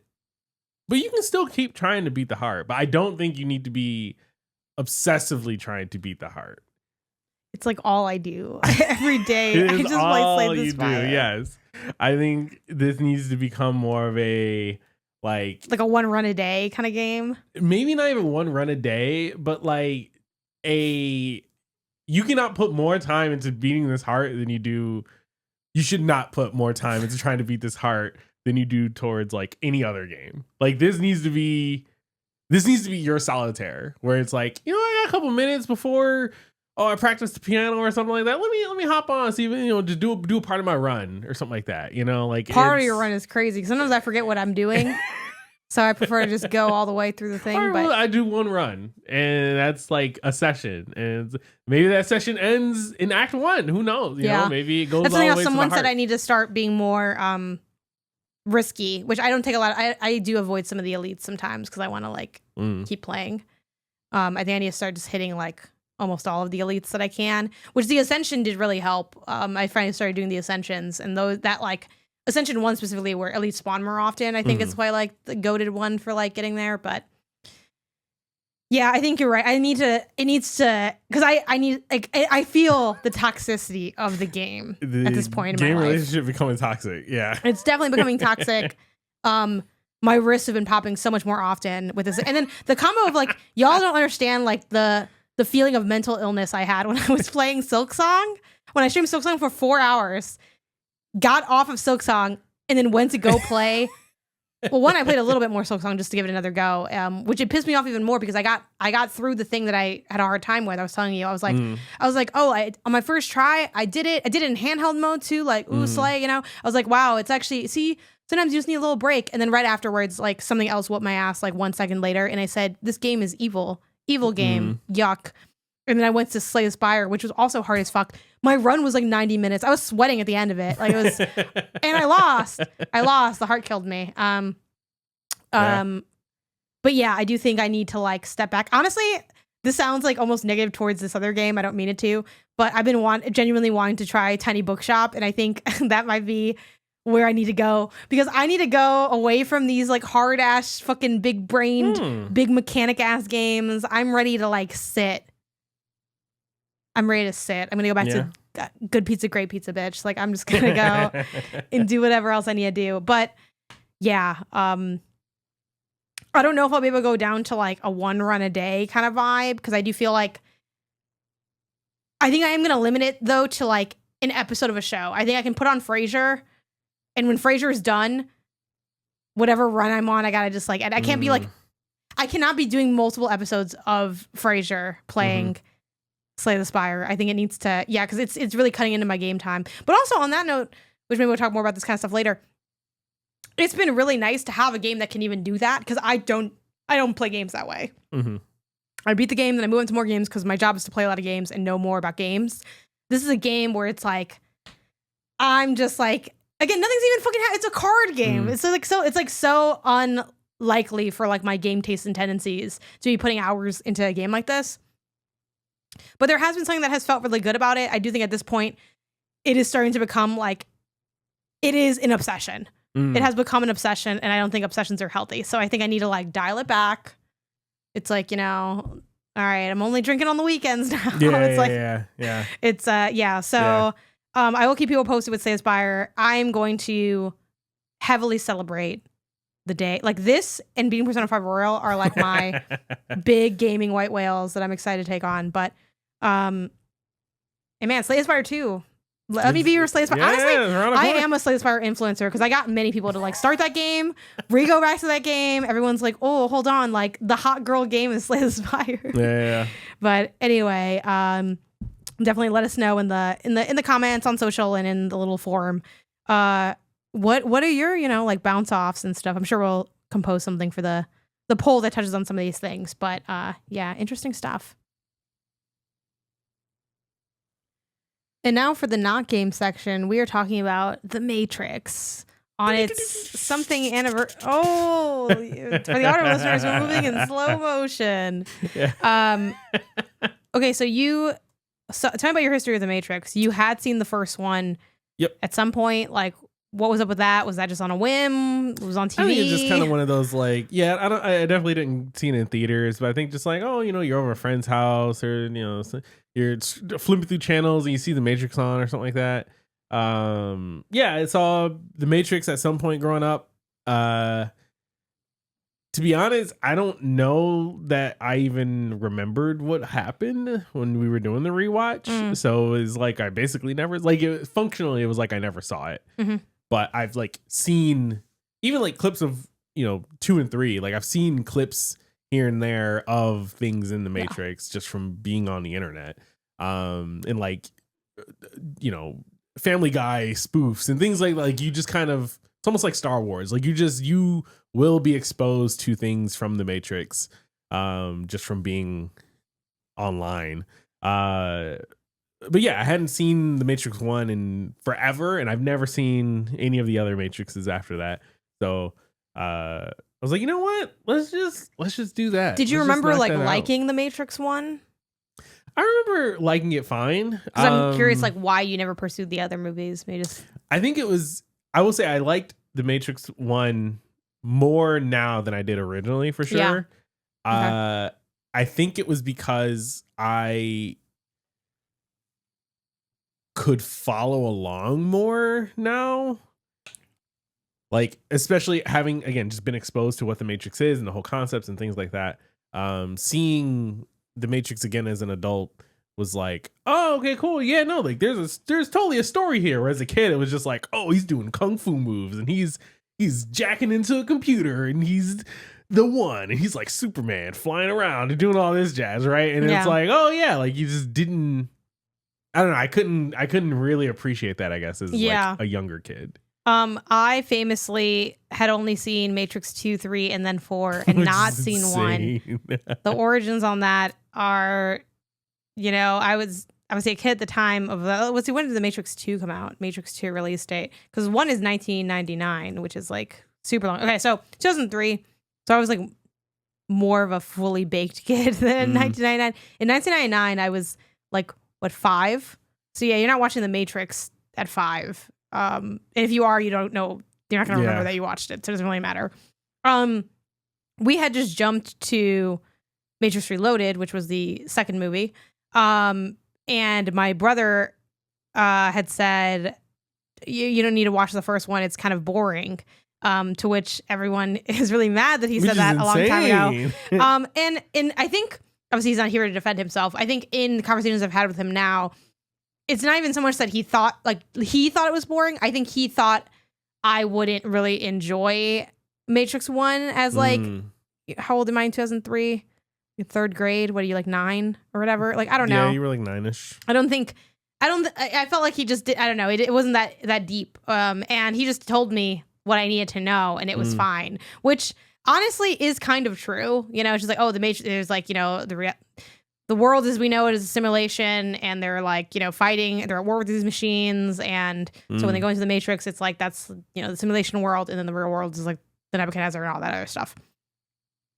That's really honestly all you need to know. Like, it's not like a wildly dense movie, but I will say now watching them together, unsurprisingly, it is more meaningful and makes more sense. Cause I think, which, again, it kind of worked at the time. Because at the time, I think the point, you know, I'm a kid, like, whatever. I don't really have a refined taste at this point or even taste at all. It's like, it's an action movie and you like some action stuff. And as an action movie, Matrix Reloaded kind of eats down. As a movie, like, just like the concepts, the story, the kind of, you know, all that. Like, Matrix 1 does it better. There's less action in Matrix 1, but it's a more interesting film. Yeah. It's a better film. But when you're like 9, it's like, yeah, Matrix 2 rips. Matrix 3 rips a little less, which I still kind of hold those opinions. Like, I think Matrix 2, like, but now watching Matrix 1, I'm like, now I see why people kind of hate on Matrix 2 and 3 because they're not as good as 1. Yeah. So I get that now. Other things that I gained having, and I guess Wish just at the top, obviously we're going to be spoiling the Matrix, all the Matrix movies. So if you haven't seen them, like, you know, go see them. I still think if you do get them spoiled, especially with them being so ingrained in society, you probably have had things spoiled for you from the films. Still worth the watch. There's they're still entertaining and interesting and stuff. But the things I gained, this is gonna sound so funny to everyone who's like known these movies already. Who Agent Smith is really, I never understood that without watching the first one, because that was not deeply explained to me. I was just told he was like kind of a guy, like he's really powerful and he can like do these things and stuff, and it's like cool.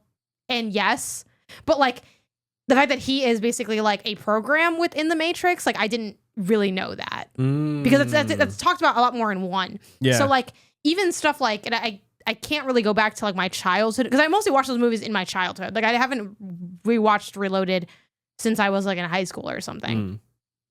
So that's really funny. Understanding that that's like who Agent Smith really is, and then also understanding that like the guy that flips on them who like exists in the real world, like the you know, what's the name of their society?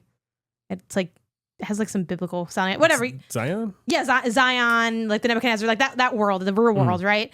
Like when that guy like flips on Neo, that he is Agent Smith. Like I didn't really understand that as a kid, that like that is Agent Smith. It's like him like bled into the real world. Like I didn't really like know that. I just knew it's like, I don't know, some dude or whatever. Like, I don't know, whatever. I think those are kind of the only missing parts. And then I think the last thing that I gained from watching Matrix 1 that was not really explained to me, but didn't need to be because it's like, I don't know, it's a movie, was like, why can Neo do all the things he can do? And obviously the short answer is he's the one. But the longer answer is, it's like, it's the ability to understand that you are in a simulation allows you to do things in the simulation that like someone who isn't freed in the Matrix can't do. It's like, well, why can't everyone fly? Well, they don't understand that, you know, it's not about bending the spoon. It's about knowing that the spoon isn't a spoon. And like, that's why all of them, they go into the Matrix and they're like sick as shit. But you don't need to really know that to be like enjoying that they're sick as shit. But like knowing that was like, oh, I didn't know that that's why they were sick as shit. I thought they were just like, some people got it like that and some people don't. Yeah, I guess I even having watched all of them now, I still don't fully understand why Neo is the one. And like what being the one just means, like, even like it's because everyone can do whatever. It's just it's like a destiny thing. Like he's the one to end the war. Like that's what he means by he's the one. Like he's gonna be the one that ends the war. Okay. It's a classic Chosen One vibes. Yeah, but okay. I mean, but it's like, why is who's that hot guy? I mean, I don't really think he's that hot, but like the Timothy Chalamet. It's like, why is he the one in Dune? It's like he just is. Like it's not like he's. You know what I mean? Like it's like a destiny thing more than like. Okay. Now it adds to his sweet factor. It's like, oh well, you know why he's super sweet? Because he on that one shit, you know. But like, but it's not like, oh, because he's the one, like he's hitting the kicks harder than Trinity. Because like, okay, you know, cool, like, yeah. Because in my head I was like, oh no, he's the one who can do the sweet shit. And it's like, well, wait, everyone can do like you taught him how to do sweet shit. He's a little sweeter know. Because it's like, oh, I bet you're gonna be super sweet because like he is sweet because he is to be sweet. Like yeah, I mean, it's almost like if you think of a real world example, like why are there let's bring up our favorite guy, Messi, right? He's so good at soccer. Obviously he like works his ass off. Sure. But he also has, I think, a little bit of I think athletes that are at that level do have a little bit of an inherent like ability to them. Sure. Now you still have to hone that. Like you could, you know, and that's why you said in all forms of life of people having, you know, and you don't need that to be set. Like again, there's plenty of Trinities and Morpheus is out on the field, but like there's only one Messi. So it's like that idea. It's like that kind of vibe, you know. Gotcha. So he's a little sweeter, but it's not like you need to be the one to like start doing kickflips and stuff. Yeah. It's like Okay. Cool. Yeah. Cool. Okay. I guess he does have and maybe this is I don't know if this is him being the one or again, you know, chicken and egg kind of thing. But like I did discover rewatching that like, oh, he has like a greater connection to the Matrix. Yeah. Right? And that like, oh, he, you know, that stuff bleeds into the real world and he's still able to do some stuff in the Matrix that other people can't do. You called it something from like anime. What'd you call it? No, I said it's Assassin's Creed. Assassin's Creed, yeah. He's got like a bleeding effect from being in the Animus where he's like fucking doing Matrix shit now. Which is interesting. Which is not to see how much like all of sci-fi or all of fantasy, like they use similar tropes. I don't know where they all originate because I'd have to like do more research, but even something to the whole something else I didn't understand until watching them all now. And part of this is like watching one because I had never seen one. One does explain some of the lore stuff, but two, also I think just being older and understanding, like I don't think I would have. I think if I was 5 watching Matrix 1, I wouldn't be like, no, it's all clicking. Like, you know, I was 5, or if I was 8, you know, I don't think I would have understood. Kind of the same way I want to rewatch Inception because I watched that in high school, and I'm like, I'm guessing it's clearer than I thought it was because I think as a kid I was whoa. Like I think, and also more movies have come out that have kind of mind fuck interesting things that make like the older stuff, like the old mind fucks are like actually it's not that complicated. Like it's kind of, you know, in my head all these movies are like Tenet, but if I rewatch them, only Tenet is still going to be Tenet. Yeah, you know exactly, what I mean? Like everything else probably does make more sense as just with an adult mind coming into it. So the other thing that I learned seeing this is like wrapping my head around like again, inevitable, right? The inevitability of like, of also, Neo. I stole that line. That's crazy. Of Neo bro. and, Brucey's here. Of Neo and like Agent Smith, like kind of ending each other. Like they're kind of, it's giving like a lot of other media, right? It's giving Batman, Joker. It's also giving Harry Potter and Voldemort, because they spoilers for Harry Potter, Sure. but there's like a connection between them that they sort of like had kind of imprinted on each other. It's also giving Twilight, because it has an imprinting thing too. I didn't watch Twilight, but I know there's like you imprinted on my baby or whatever the hell. Yeah, so those things were like, it was cool to understand more about, okay, what is the Matrix, which again sounds silly. I know everyone that's seen one, like, that's what the whole point is. But getting to know the Matrix beyond like the action bits, I feel like that's really what one offers, because like if you have an understanding of the lore of one, it makes the other pieces just like a little bit more intriguing. It's like, oh, okay, yeah, they're like, okay, how is he gonna pull this off? Like, I don't know. It kind of made things more interesting for the other two movies. What did you think of 2, 3, and then we'll do 4, guys, kind of almost a separate conversation in this still podcast, but 4's got a lot going on. We'll get into 4, but really, in my head, I almost just see it as like 3. The 4 movies is really only 3 movies, just because like 1 is 1, and then Reloaded and Revolutions are just like, it's the Endgame Infinity War kind of thing, where it's like it's one story told across 2 movies, and then Resurrection's the 4th one, just came later. Which, quick interjection, totally when 2 ended and they said like, they don't say to be continued, they say like like Neo returns. They don't say that, but they do like they basically say to be continued, but they use slightly different wording. When you were like, what? I that was so delicious, because like to still have that feeling in 2025 is rare. So like it was really funny to see you be like, what the hell? Yeah. So yeah, I mean, 1 is fantastic. I think it is the clear best movie of the entire series. It's got, I think, the best. I'm not gonna say it has the best action, but I will say it does have the best, like, I think, choreography, because all the other movies, they really lean more into the CGI. Yeah, and it's like, well, I know you couldn't see the CGI. This is also where Isaiah learns that I don't have CGI eye. Yeah, that was insane to me. I'm like, so if I freeze right here, you see Keanu Reeves. I see Keanu Reeves, That's wild. Even though, you don't I know see this computer generated, and I know man. I know what CGI. You know, like I know, like I get that, like some things are like, this is CGI, like they can't, Iron Man's not flying either, right? So I get that. Yeah. But no, it doesn't bother me. Like the way like people talk to me about like films and they say like, I can see the green screen, I can't. That's crazy. So it makes everything a lot more enjoyable, because I don't actually get bothered. Now, there are some limits to this.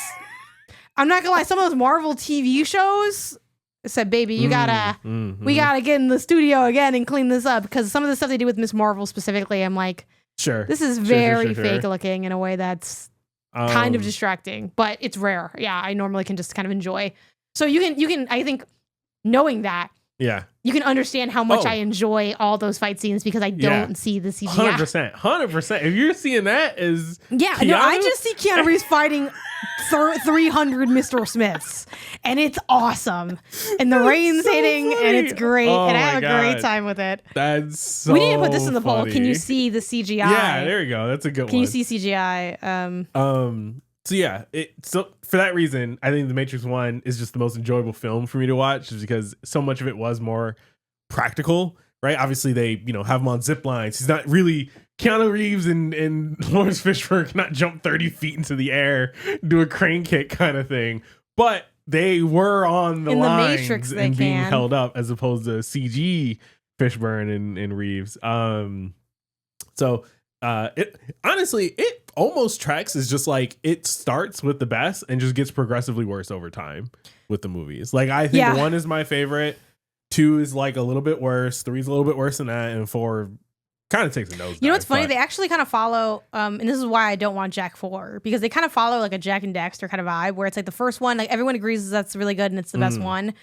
The second one, it's not as big of a gap in terms of differentiation, because it's still like, well, it's action, you're in the Matrix, you're not in the Matrix, but like it is more action oriented. And then the third one is kind of continuing with that in a way, but it's like if you didn't like the second one, it's like no one's like annoyed at the second one and they love the third one. It's like they kind of are. Oh, is that you? I mean, I really didn't like the second one, so and you then like I the came third back one around. more? And I was like, oh yeah. So then doesn't that negate what you just said? Would you rank them then 1, 3, 2, 4? No, I mean for Jack and Dexter. Sorry. Oh, sorry, Jack and Dexter. Yeah. For Jack and Dexter, I like Jack 3 way more than Jack 2. Yeah. Oh, okay. I think that's also a little bit of a rarity. I mean, I having replayed them, I agree with that. Like, I think 3 plays better, but like 2 is kind of more interesting. And like 3 goes into like a lot more of the driving, though it's not as driving oriented as it was in my mind. Anyway. Yeah. But they're kind of like similarly messy trilogies in that way. But the thing that sort of surprised me with them is I forgot how much 3 doesn't have almost any Matrix stuff in it at all, which is like it is it's a mostly lot like of in real world. God, where is it again? Where are they? Zion, yeah. Even though Zion's only like a bunch of feet underground, but it's in the real world. So like Zion, the Nebuchadnezzar, like all that stuff. I still think 3 is really fun. Honestly, this might sound like kind of fucked up or very like bastardization of the movies, but 3 kind of gives me like Star Wars vibes in a fun way. It's kind of like, hey, I got my boots on the ground, like, yeah, I don't know, like, cause it's like they're in it for real and they're in a war, which like it is called Star Wars. So I don't know. I like 3 more than I think a lot of other people do, because I think it lacks the fun of Matrix 1 and 2 in terms of like cool choreography in the Matrix, but like you still, you get to learn some stuff, and I think the fighting against the machines is like really fun, like seeing them load the guns and then run around. Like I was seeing what's her face fly the ship with her ex-man. Like I enjoyed it. I think it is fair to enjoy that stuff, but I wouldn't go as far as to say I thought all that was good. Like, I agree. It is fun when the general or whatever, the war general is in his little mech, and the weird Neo fan is like running them bullets and stuff, and then he dies. He's like, oh, you got, with his dying breath, he's like, you got to get that gate open. I never finished the training module. Neither did I. Like, come on, right, like they're eating. I stood up, I started clapping. Those are fun moments for sure, but I don't think that is the interest. To me, that's not the interesting part of the Matrix. That is true. You're not wrong about that. It is all the stuff around the Matrix and Neo and Agent Smith and the Oracle and all that. Like, that to me is all the cool part, not the humans fighting off Last Stand. Like I respect it. I appreciate it, but I'm not here for that. And they just gave me more of that and less of the stuff that I really enjoyed wanted. seeing them defend the dock, but I understand that they failed to do. No, they didn't fail to do it. They bought some time. They bought time. But they bought time in what? What does buying time imply? That they then failed? No, because they didn't fail because Neo came and saved them. They lost the dock though. Look. They held off the robots from the dock for a bit. Yeah. Before backing into the little hole they were in. Yeah. But look, they got done what they needed to get done. Okay. They fought valiantly. Yeah. Let's see. Other things to mention from these first 3, and then we're getting to 4. I guess. Oh, one thing that stood out to me as watching these movies as an adult was how much their love story is like the focus of the movies. I didn't really like pick up on that as much as a kid. I kind of just felt like it was like, and to a degree, it is a little tacked on, right? You don't get a lot of like interpersonal moments with them. Like there's nothing in these films other than like their actions, which like the degrees they go to save each other and things like that, and the way they feel bound to each other, like that is felt in the films. But it's not like it's like you see chemistry between the two of them. Like you see them have sex and you still don't see any chemistry between the two of them. You know what I mean? Like you don't feel like, I know they're together because the movie told me together. Yes, exactly. It's like, oh, they're in love. It's like, why are they in love? Vibes. Yeah. I don't know. Proximity. Like, I don't know. Yeah. Like, no, that's 100% fair. Like literally, like there's episode, like, we started light spoilers for Abbott Elementary. We started watching Abbott Elementary, and they obviously position like the kind of their Jim and Pam, know, whatever. There's more between them than there is between Neo and Trinity. Yeah. But the way they kind of talk about how they're like bound together, and they like show that in like the action of the films and the lengths they go. Like, I didn't realize how much The Matrix was a love story until watching it now as an adult, even though I still think there is an asterisk on this love story, which is that it's not exactly like you get into their dynamics. But yeah, I don't know if you had any other big comments for 1, 2, and 3. Not really. Rewatch The Matrix 1. I think that could totally be a movie that gets like certainly not yearly, but you know, every 5 or so years, I could see wanting to go back and rewatch it just for fun. I don't know that I'll ever willingly throw on Matrix 2, 3, or 4 again. Like, I might have just watched those for the only time in my life. Yeah. Whereas I know I'm not, you know, unless God forbid something happens, I know I'm going to rewatch The Matrix again. You know what I mean? Yeah. Like, that movie fucking slaps.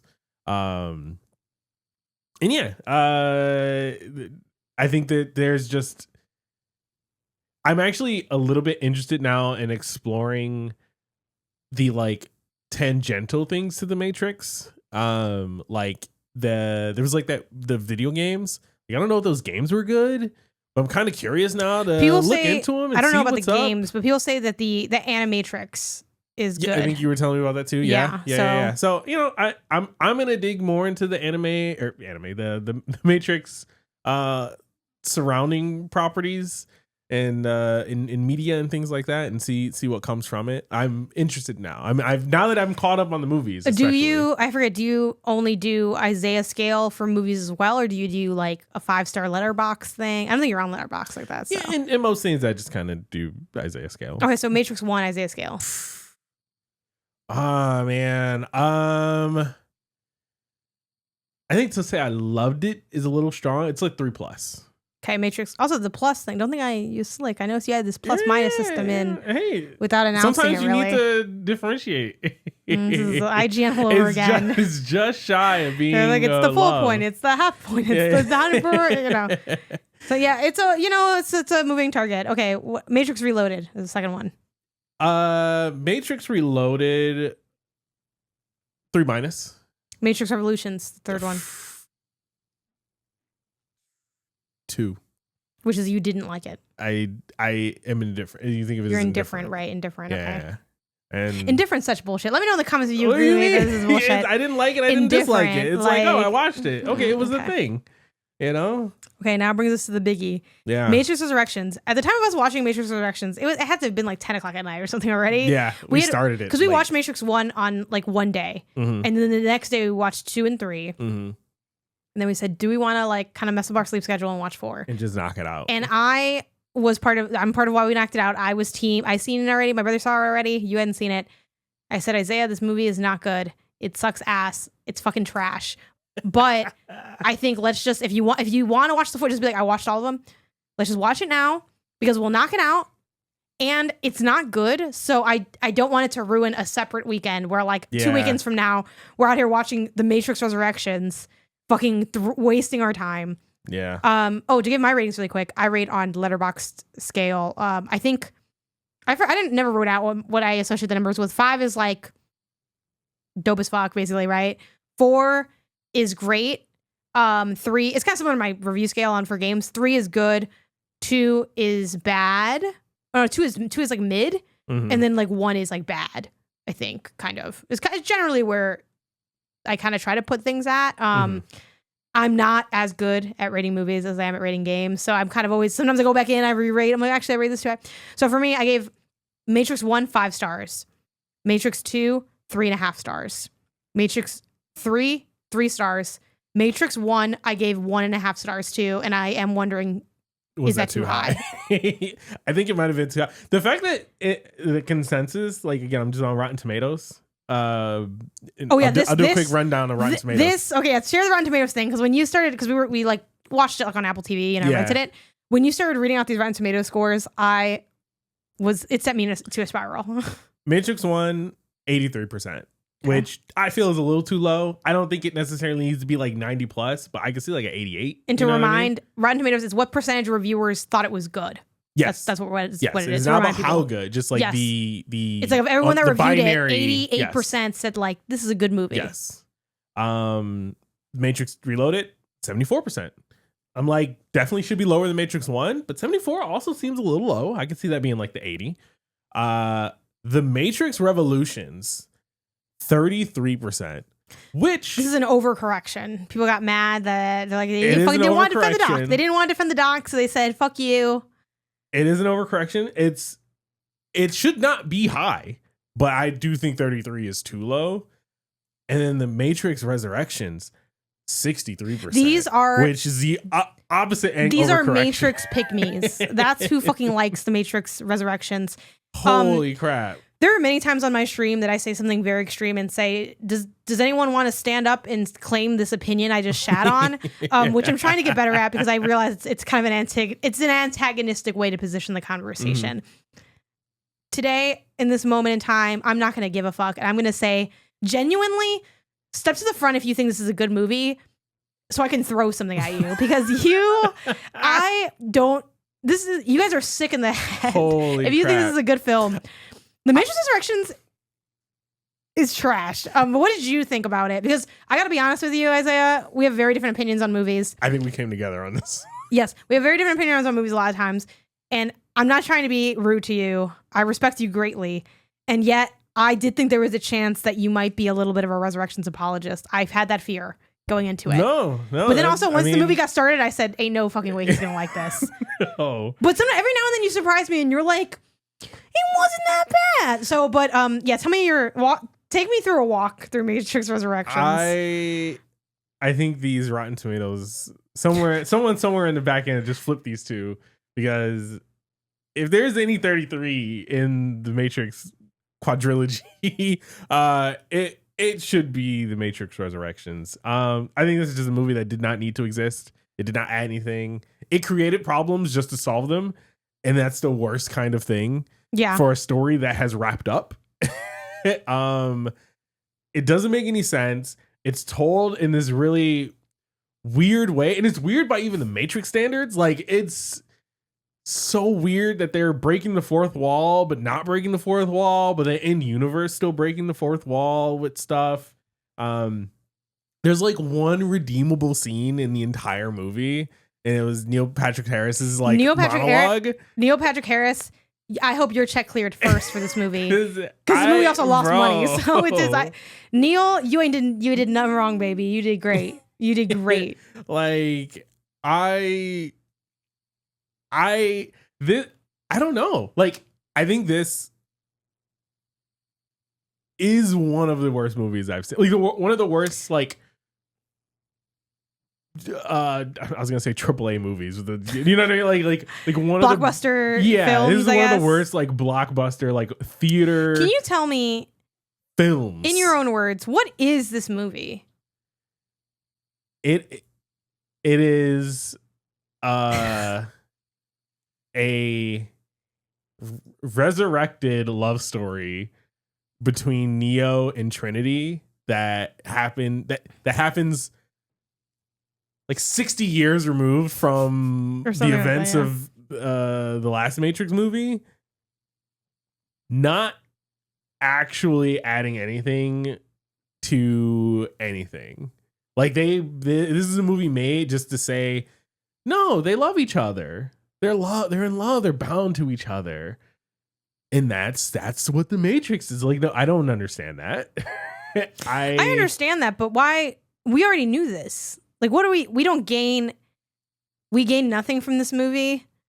It's okay, so The Matrix Resurrections definitely has to be one of my least favorite movies of all time as well. It was funny being with you as you watched it and got to like learn what it was, because when it started you said, oh, so this is a remake? Yeah. And I said, no. Honestly, a remake would have been so much better. It would have made more sense. Everything about the name, The Matrix Resurrections, being a remake to just The Matrix with these characters that they introduced in the beginning would have been infinitely better than what this was. Did it help that the Game Awards was referenced in this movie? Also, I'm going to say something radical. Has there ever been a good movie that referenced the Game Awards? Jeff, I'm so sorry, baby, but the Game Awards? The freaking oh my God, was it What's that one? It's like the video game movie. I think that one also made reference to the Game Awards. Ready Player One? Yeah, didn't it? Or something else did. There was a movie that had.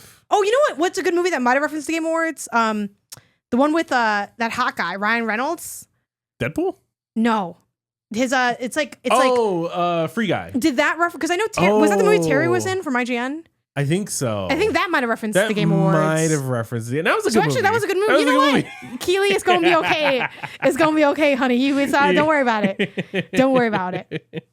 Yeah. Oh okay, so back to the Matrix Resurrections. Yeah, basically, I'll try to keep the overview a little short, even though we didn't explain the other movies. But people know these movies. It's fine. Yeah. It's not that deep. Yeah, it's sort of almost positioned as a remake in a lot of ways because it's shot and like presented in like it's retreading a lot of ground from Matrix 1, which is why it was really funny watching this having not seen the Matrix 1 because I'm like I feel like I watched the Matrix 1 because they put it in 4, so I basically know what Matrix 1 is. So then watching Matrix 1, it was like this is nice to get to actually see the real Matrix 1. Basically, it opens the identical but worse to Matrix 1. It's like what if students had to make Matrix 1 shot for shot? Yeah. And then it throws in this other layer of like, oh, here's like this new guy. He's kind of like the new Morpheus. It's giving Girl Meets World. It's giving like these weird remakes. But instead of just making a remake, which also would have been bad, I think that also would have been a bad movie. But they pivoted. They said it's not a remake. Because we're looking for Neo, baby. I know he's out there. And they're like, oh, we found you. They fucking resurrected you. They resurrected you.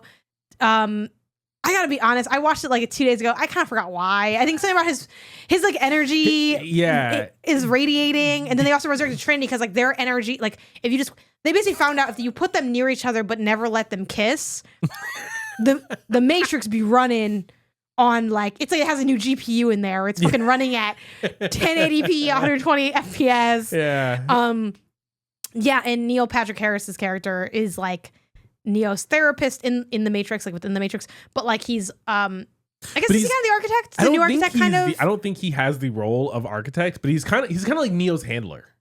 Yeah, like, that is maybe more he has his the role of the architect. Role. I gotta be honest, I haven't bothered to think deeper about this movie because we didn't he bother answers to think. Someone. The architect doesn't answer to I guess so, but he's also the guy who's like kind of he made this Matrix though, so that's kind of why I positioned him as the architect. Maybe. Yeah, I guess. Something else that sucks about this movie, they have a new Agent Smith basically who just sucks way more, and they try to position it where it's like, well, now it's like he's more of a threat because he could be anyone. He doesn't look like Agent Smith anymore. And I'm like, part of what I liked was that he was Agent Smith.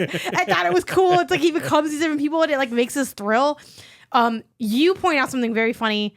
No shit, we love Keanu Reeves here, but you point out something very funny about his. Can you share with the class your observation on the action of Matrix Resurrections? Yeah, again, having now being over 2 decades, well, I guess at the time it was just under 2 decades removed from his last foray into the Matrix, where he was able to do all the flips and punches and kicks and everything. And hey, I haven't seen the last like 1 or 2 John Wick movies, so maybe he's doing punches and kicks and stuff in those.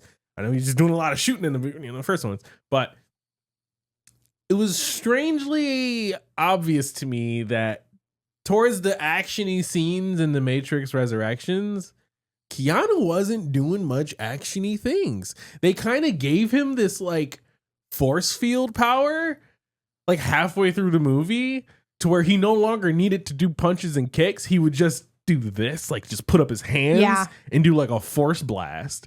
And it was like, did they do that? Because he ain't got that Neo punch and kick sauce anymore. Like so, what?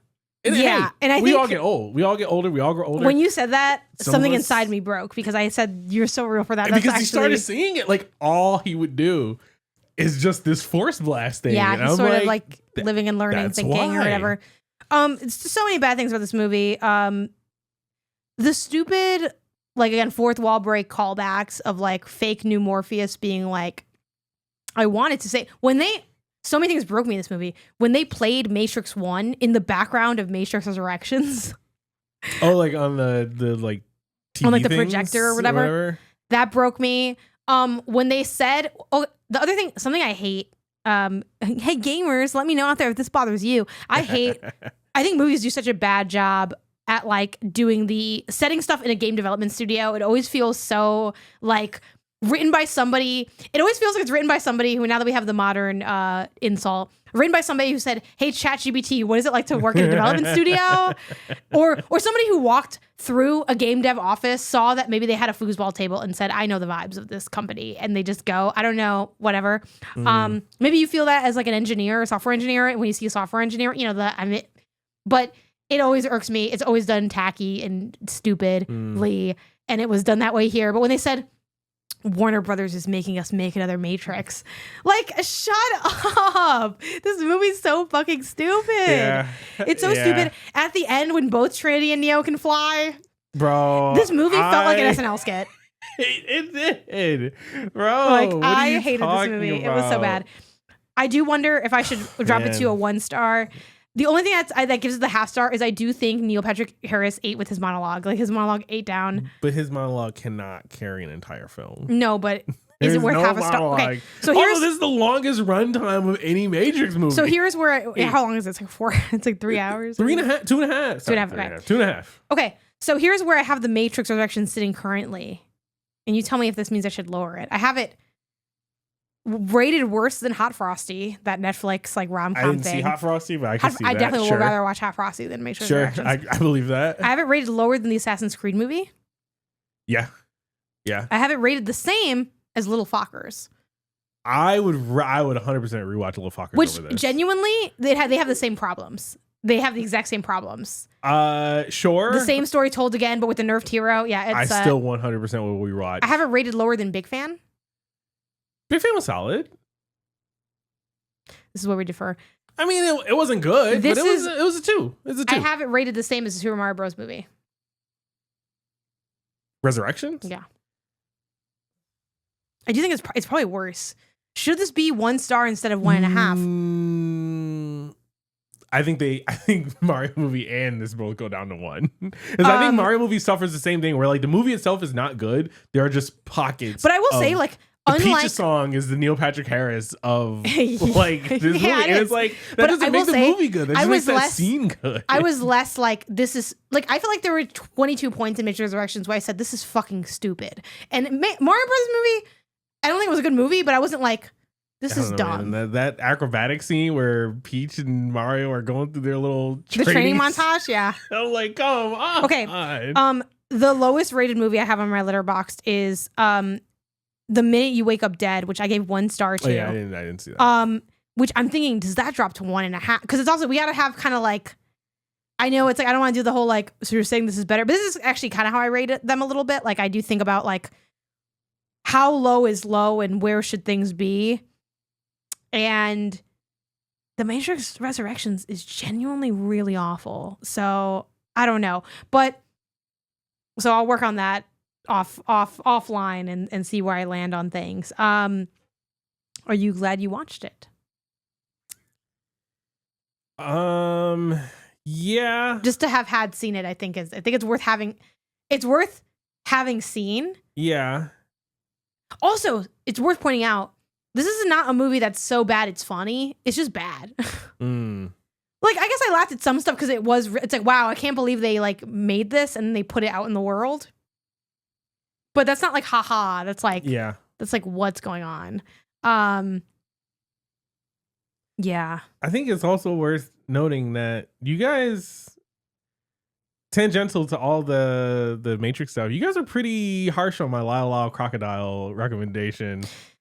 Yeah. And now I want to rewatch. I want to watch that movie. Okay, well, we were basically, how this came up was... we come back and we say... How did this start? We just saw Lyle Lyle and Pat. We were looking through your Disney Plus, I think, cleaning up your Disney Plus, like your watch list. It starts when back in 2022, when Lyle Lyle first came to theaters. Yeah. I was like, seems like it'd be a fun...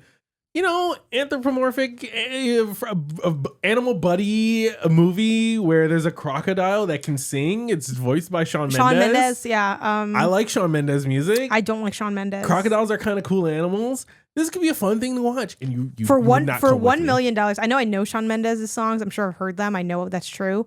For $1 million, I could not name one Shawn Mendes song. I can help the world. Now that you're singing it, I'm like thinking about how it goes, but no. I've never. I'm gonna keep you. Oh God! better. Turn it off. I have never, on my own will, heard Shawn Mendes's music. That's crazy. Shawn Mendes. Shawn Mendes, I don't like. He's corny. Really? Yeah, I think he's mad corny, dog. He's like super corny. Well, he should have scored the Matrix Resurrections because all I'm saying, his pop on Rotten Tomatoes, the popcorn meter is the highest higher than any what Matrix is the popcorn movie. meal? I think that is like the fan rated version of like fans are stupid though. I don't respect fans. I mean, if you're a fan listening to this, turn that last part off. Obviously, I'm being dramatic. It's not like it's complete, but there's a reason that we see wild variance between critics and fans, and I think some of that is like, I gotta be honest, like one person does it for a living and one person just does it for fun. Like, it's like, you know what I mean? I'm sorry, when I play basketball, it's not as good as an athlete playing. It's just fucking true. And I'm not absolved from that. Like, again, there's a reason that I haven't historically done much movie content on my career. It's not because I don't like movies. No, I don't watch a lot of movies, I gotta be honest. But like, I don't really like, here it makes sense because it's games and not games. So it's kind of just like, hey, it's games and then like our lives. And that's chill. And I like doing that here with you. It's fun. I'm not a movie critic. I'm just someone, like my Letterboxd bio says game critic who watches movies sometimes. And that's exactly what I am. That's it. Don't read too into it. Like, you know, do I think I have good taste? A little bit, but I don't think you don't need a big movie opinion from me. Like a little post on BlueSKy is going to do more than enough. I mean, I don't know, man. I don't know. But yeah, but basically the reason Lyle came up is that like we scanned past it and he mentioned, yeah, I want to see it, but Jen didn't want to see it with me. And my brother was like, what the hell? You don't want to see it with them? And I said, and I even said thinking to myself, yeah, I should have saw it with you. Why didn't I see it? And then we watched the trailer and I said, actually, I think the trailer is good. It's an enticing trailer. Past Jay at some points. Anyways, if you watch Lyle Crocodile, I'm gonna watch it. Let us know. I'm gonna make you. We're gonna watch it together. I will watch it if you let me play Slay the Spire while we're watching it. Sure. Okay, right. then but sure. you have to pay enough attention to have an opinion on it. Oh yeah, I'm gonna letterbox it. I'm gonna put it in there. Matrix Resurrections I specifically. think this is gonna come in head and head with the Matrix 1. This is it's a weak Paddington clone scored by someone who looks like they're about to upsell me at Ulta Beauty. Okay. Hey man, I think a weak Paddington is still better than authentic other things. I also rated the Matrix Resurrections the same score I gave Joker 2. Which is insane because that movie is also trash. Do you think it's worse than Resurrections? I think Joker 2 is worse than Resurrections. 100%. I think they're the same movie. The Joker 2 is the big... The Joker 1 to Joker 2, of the Joker 2 are is really the rough. 2024 Galaxy to 2025 Galaxy. It is going from peak to the lowest of lows, and I will not forgive them for that. I think it's still more enjoyable to watch the 2025 Joker Galaxy 2. than it is to watch Joker 2. Barely. We still have Pencil, and he's still penciling, so that's still fun. Man. But anyway, the point is, Resurrections, it didn't go well. But yeah, I think at some point we will watch the Animatrix or whatever, because people do say it's good, and it's not very long either. It's an hour 41. Yeah, like I'm down to watch that. I don't feel like I'm in I need like a little bit of space now between all the Matrix stuff to watch the Animatrix, but I'm down to watch the Animatrix. Like I've heard nothing but good things about the Animatrix. Also an 88 on Rotten Tomatoes, 3.7 out of 5 on Letterboxd. It's pretty high for Letterboxd. Even though Letterboxd also fans, but they're like snobbier fans, which I do think cuts both ways. Sometimes it's like, come on guys, like, you know, I tend to think the Letterboxd rating is too harsh compared to like what I perceive, but it's still, I look at it with that in mind, where I'm like, oh, at 3.7 on Letterboxd, that means a lot of people really were into it, because it's hard to get like a good rating on that platform. Any other Matrix thoughts you want to put out there? Would you take which pill? Would you go to the real world? I guess I would definitely go. I'm ups, yeah, for sure. Only because I think it'd be cooler to go back into the Matrix, knowing that I can like do cool shit. Yeah, I do think it's fun. Like, also, I'm going to the robot, but I'm not really fucking with being a part of like their government and everything. I want to know like, how often are we allowed to go to the Matrix just for funsies? Because I want to go there to eat my food. Yeah, you want to eat the schlop? I'll eat some of the schlop, but like I want to go and like. Also, you can go anywhere because you can just like drop in. Mm-hmm. So it's like, yeah, I want to go into the Matrix and like eat at all these different restaurants, spend a little weekend in Vegas, get a massage. Yeah. My brain still perceives that I'm getting a massage, so it's not like it's all fake. That's true. And what happens in the Matrix happens in real life. Your body will be less. Your brain can perceive tense. the thing. Yeah, so that's the thing. Yeah, like I get the physiological benefits from getting massaged in the Matrix. So hey. Yeah. Anyway, so definitely interesting set of films. Had a good time with it. All right, and that brings us to poll of the show. Last week we had asked what from Gamescom 2025 were you excited about? And overwhelmingly people picked Lego Batman. Hell yeah. Which is like super, super valid. Also had some love for Battlestar Galactica, Scattered Hopes, Silent Hill F, and Age of Empires 4, Dynasties of the East. Mm-hmm. Resident Evil 9 also mentioned, and so was Silksong, but not as high as the other ones. For not games, we have what habits, routines, rituals do you have when you visit a new place? We got used bookstores. That's a fun one. We've done that a couple times. That's actually a pretty good one. Seeing what the library looks like. We definitely have curator audience, Isaiah, because we are library stands. Hell yeah. Quintessential breakfast place. That's pretty fun. It's fun. Love a good breakfast. Yeah. Art museum. That's also a me thing. And definitely then we have the other McDonald's, which I do like to do that. When we were in Hawaii, we wanted to make sure we went to McDonald's just to see the I got lazy up for it for Germany. I was like, I'm not gonna really. I don't even know if it was cutting that deep. I just was like, didn't make the time for it. But nearby parks to see how locals relax outside. Okay, valid. Good. Yeah. For anything else you want to see, we have. I'm so glad I got to meet you guys at the MinMax meetup. Hey, yeah, hell yeah. You're here. We connected with you. It occurred to me afterwards I was trying so hard not to be parasocial that I forgot to mention that I'm a fan of the podcast, which I really regret. Hey, man. That's very sweet of you to try hard not to be parasocial.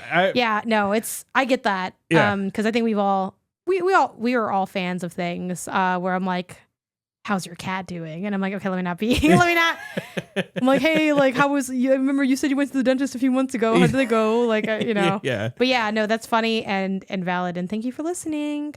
Isaiah, what can people expect for this week's poll of the show? This week, we're going to be asking about what is it like when you give up on a game? What is usually giving up? What is usually the reason, and what's maybe the last game you've actually given up on, and like you can admit that you've given up on? It'll be the games, and then for not games, what was it we were gonna ask? We kind of wanted to we wanted to do this. We were thinking about ranking the matrices, and I mentioned something else that we should do. I don't know. I don't remember. You said I'll listen through. It'll be that. Whatever I mentioned before. Yeah. With editing magic, we will address whatever that was. But worst case, you'll be asked to at least rank the Matrix movies if you've seen them. And all right, that is it for this week. You can send us your questions and topics to inbox@gamesandnotgames.com. You can follow the podcast version of the show on Apple Podcasts, Spotify Podcasts, and everywhere else you get your podcasts. If you enjoy the show, be sure to give us that 5-star rating. 5 Cinco Dimentes. And if you enjoyed if you're an audio listener, remember that you can get the video version over on YouTube at Games and Not Games. If you like the video, be sure to leave us a like and a comment. It has a cat in it almost this entire video, as that helps us get the show in front of more people. You can give us a like and a follow over on social media. It's pretty much everywhere at Games and Not Games, but mainly BlueSKy and Twitch. Little bit of housekeeping we didn't do. Yes. We're going to be streaming. We're going to be missing an episode next week because we're going to be streaming live, raising money. So definitely come through on the weekend. I don't know if you want to share what we're playing. Do you want to do that on Games and Not Games, or should we do that on my channel? I guess we'll pick we can go either. No. Yeah. Yeah, so it'll either be on at Games and Not Games or just at Game Odyssey. Haven't decided. Mine has more built-in viewers, but also like I don't think it matters because I'm gonna share it anyway. So we'll see where we end up doing that at. But we are gonna be playing Mario Odyssey to raise money for the American Heart Association. So we'll be doing that on Saturday and on Sunday. Saturday we're starting at 3 p.m. PT. Sunday we're probably starting at like a 1 p.m. PT. Something like that. Maybe a little earlier, but and just kind of going. Yeah, just kind of going until like when we get tired. A 10. A midnight's probably kind of around the latest. Take some breaks to eat and stuff. Do we want to talk about the fun theming we have? Should we finally reveal that? I haven't revealed that yet. Yeah, sure. Okay, why not? For the special folks who listen to the end of the episode. Actually, if you could reach and grab the box a little bit, I can show some of the items. But I don't think we gotta do all that. It's we'll keep that a secret. Okay, we'll keep that a secret. Fine. So we are and leaning into the parasocial fun of things, we are getting married this year. Yep. We get married next month. Yep. So when we don't do content, that's why we're tired and we're getting married. So we're like, oh, Mario Odyssey, there's a wedding in there. So come by, we might have some fun visual flair to kind of theme it a little bit. But we're kind of like light pitching this as, everyone's very nice to us and supportive of things. And they want to like kind of, I don't know, give me money for things, which is really cool. I pick my spots on that, It's like I've never taken money for things. I have subs and all that other stuff. But I try to keep it light on the more personal elements. So I'm like, hey, if you want to give us a little wedding gift, donate to the American Heart Association. So it's also kind of like a fun little pitch where it's like, I'm not gonna lie, if I put up that expensive rice cooker, maybe someone would buy it for me, but I don't want to use my clout for that. That feels a little wrong to me personally for what I want to do. Yeah. But what feels right is using that for charity good. Exactly. So I'm like, okay, like let's have a little fun with it. We can make it cute. It can kind of be like you guys are sort of. It's like, oh yay, mom and dad getting married, without I don't know, having weird. you doing Twitch drops at our wedding or something. We don't want, there's lines. Well, this is the line we've picked. We thought it'd be kind of a fun, cutesy way to integrate things for the greater good. So that is what we'll be doing. My brother Edwin might stop by, TBD on his schedule for that. But yeah, and that's what we have going on. Thank you for remembering to do that. Yeah. And with that, gang. Gang. Peace.